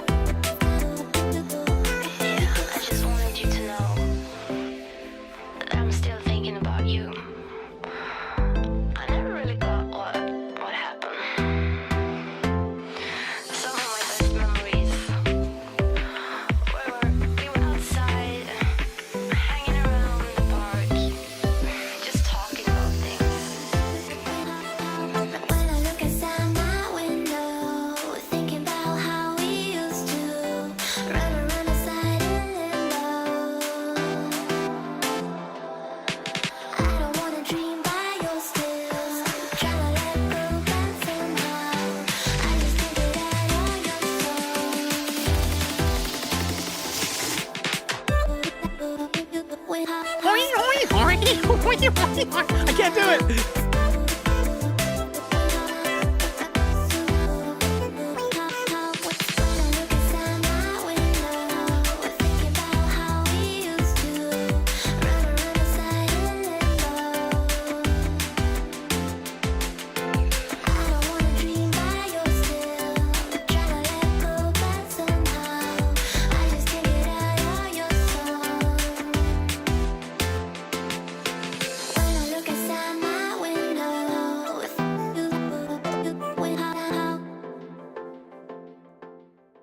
Love it. Love it. Let's see here. Oh, you know what? Hang on. That is from someone that we've already played before, so I'm going to, out of variety, I'm going to jump to somebody else. Because we played one of your remixes already. Okay. Here we go. Göran Wiklund. Of all the names, one of the least American friendly names. I think I'm actually pretty close to pronouncing. Göran Wiklund. This is your Win a Remix challenge. When I look outside my window, thinking about how we used to run aside in limbo. Oh, I gave you all I could, even roses made of gold. Try to get what's on your mind. You never took the chance to say what you dreamed of, just turning away. Really nice chords here. What's on your mind? When I look outside my window, thinking about how we used to run aside.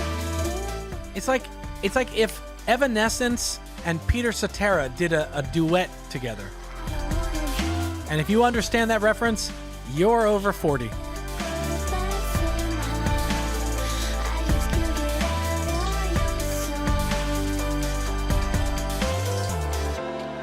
Yeah, I just wanted you to know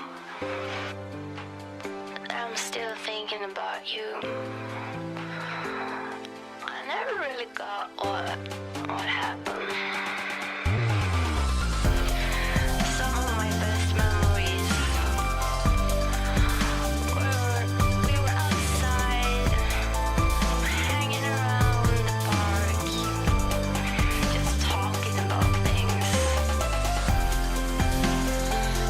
look outside my window, thinking about how we used to run aside in limbo.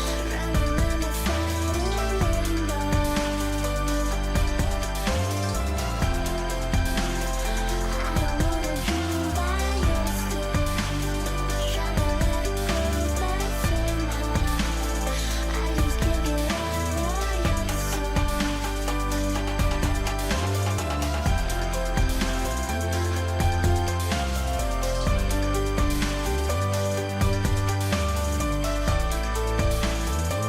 Okay.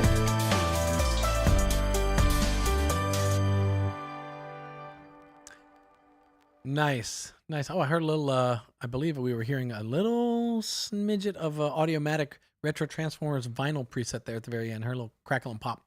All right, let's listen. We're going to do just a couple more, literally a couple more. And then it's time for your friendly neighborhood Ryan to stand up and remember that he has knees.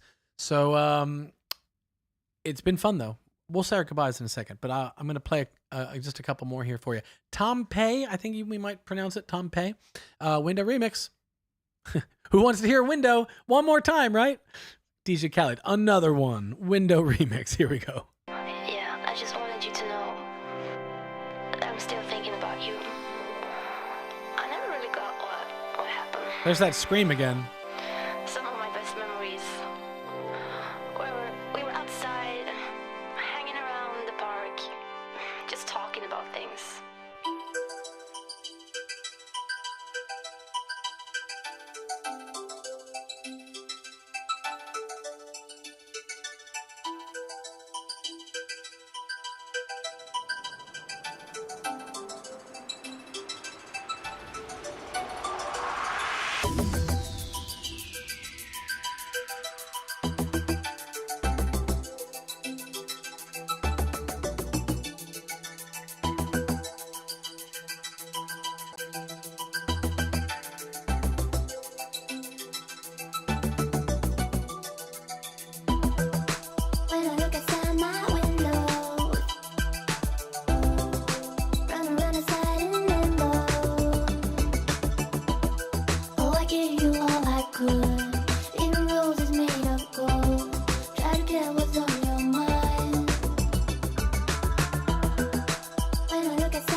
Let's see if I'm hearing. Oh, When I look outside my Okay. window, I see what you mean. run aside in limbo. Harold. I gave you all I could. Hang on. In roses That's called Harold Faltermeyer. That was the guy who did all that Beverly Hills Cop stuff. And Fletch. when I look outside my window. Run aside in limbo. Oh, I gave you all I could. In roses Now, made of I'm not an absolute positive sound design genius when I say this, but it sounds like that's a vocoder that's creating that pulsing, like drums, a synth running through a vocoder with drums triggering the vocoder to make that kind of hollow sounding pulse synth. You never took the chance to say what you dreamed of, just turning away.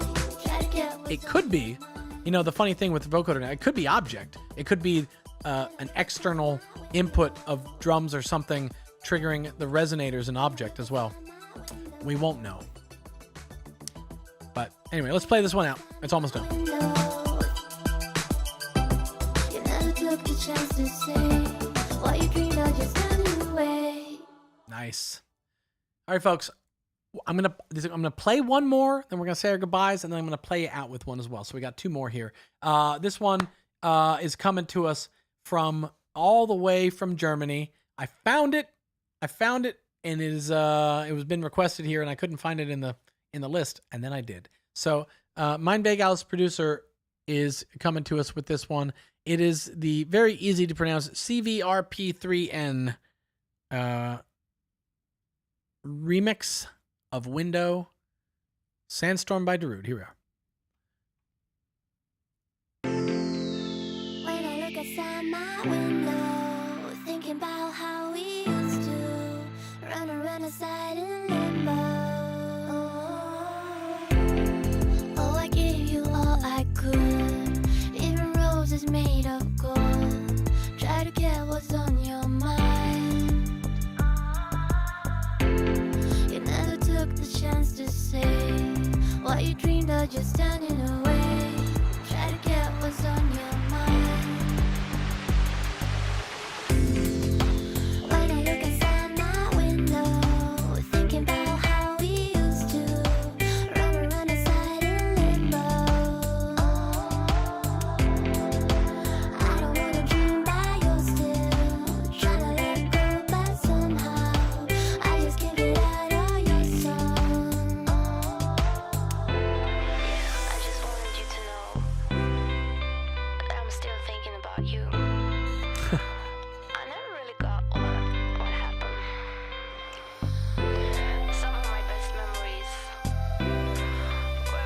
we were outside, Nice stereo imaging. hanging around the park, just talking about things. When I look outside my window, thinking about how we used to run aside in limbo. I don't wanna dream by your still. Is that you playing guitar, Philip? Let us know in the comments. Somehow, I just can't get out of your song.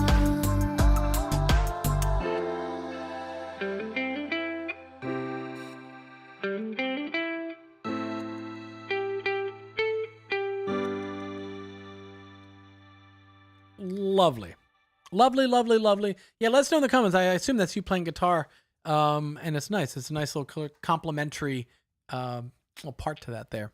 So, guys, well, it's only been almost 3.5 hours. I think maybe it's time for me to take this off.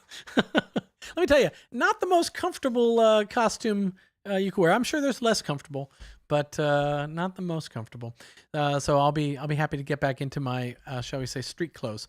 But it's been a blast as always. It's always a blast with you guys, and the core of why that's a blast is because you guys participate in these remix challenge. You show up for the work. You really do it, and it's like every time I don't know what it is. I feel like you guys are getting better. Maybe you're just getting better. Maybe that's what it is. Just objectively, everybody's getting better at their craft, because I feel like every time we do one of these remix challenges, the remixes get more diverse. There's different genres popping up. There's really creative imaginative things being done with them. And I'm just really always continually impressed with them. And so let me tell you, when we see that there's 218 submissions for this challenge, that is not a daunting task. There's an excitement to listening to all 218 of them and really seeing what you guys have done with them. And that's what we do. And that's what we did. That's how we got down to this list that we played here. That's how we got to our 3 winners. So, yeah, you know what, David, I want to throw your comment up here. Thank you to Ryan, Lisa, and Maya and all the community. And really a big shout out to Lisa and Maya, because this is all possible because of the great work that they did. You know, do I still have it here? I probably have it somewhere. Oh, so it's over there. The creative questionnaire from the original video, you know, I asked them some questions and I made the start of a beat, but they, you know, what you guys are getting inspired by is what they did with what I gave them.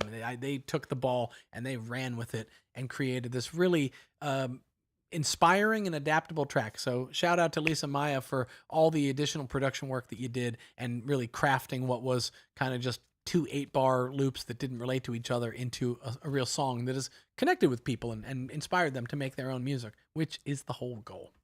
The clipboard, that's right, Magic Studios, the clipboard, it's over. It's just out of reach. I'm not gonna reach, because if I did, God knows what happens to this costume. So it's not meant to last. So I don't want to have a wardrobe malfunction while I reach for a clipboard. But guys, it's been great. I'm gonna run us out here now with one last remix. This is by Quarmont, which I've seen Quarmont in the... Oh wait, he's the most recent. Hang on, bang, ding. There you go. Hey, guess what, buddy? You're the one we're gonna play out for the end. So I'm glad you stuck around till the end. This is the Quarmont remix radio edit of Window, and I'm going to say my goodbyes to you now so we can let the music play out, and then I'll see you on the next live stream next time we do one. These are always fun, so come back for them because I'll keep coming back. Anyway, this is Quarmont. Here we go.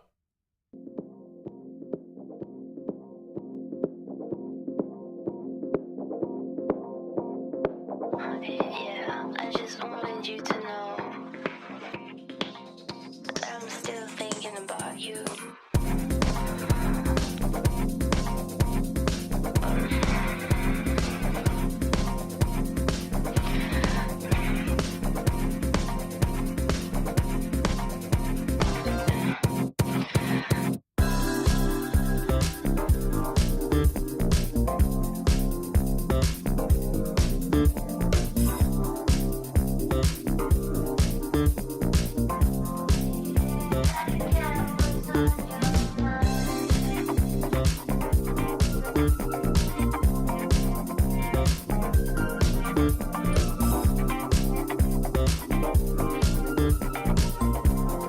I'm going to keep this playing.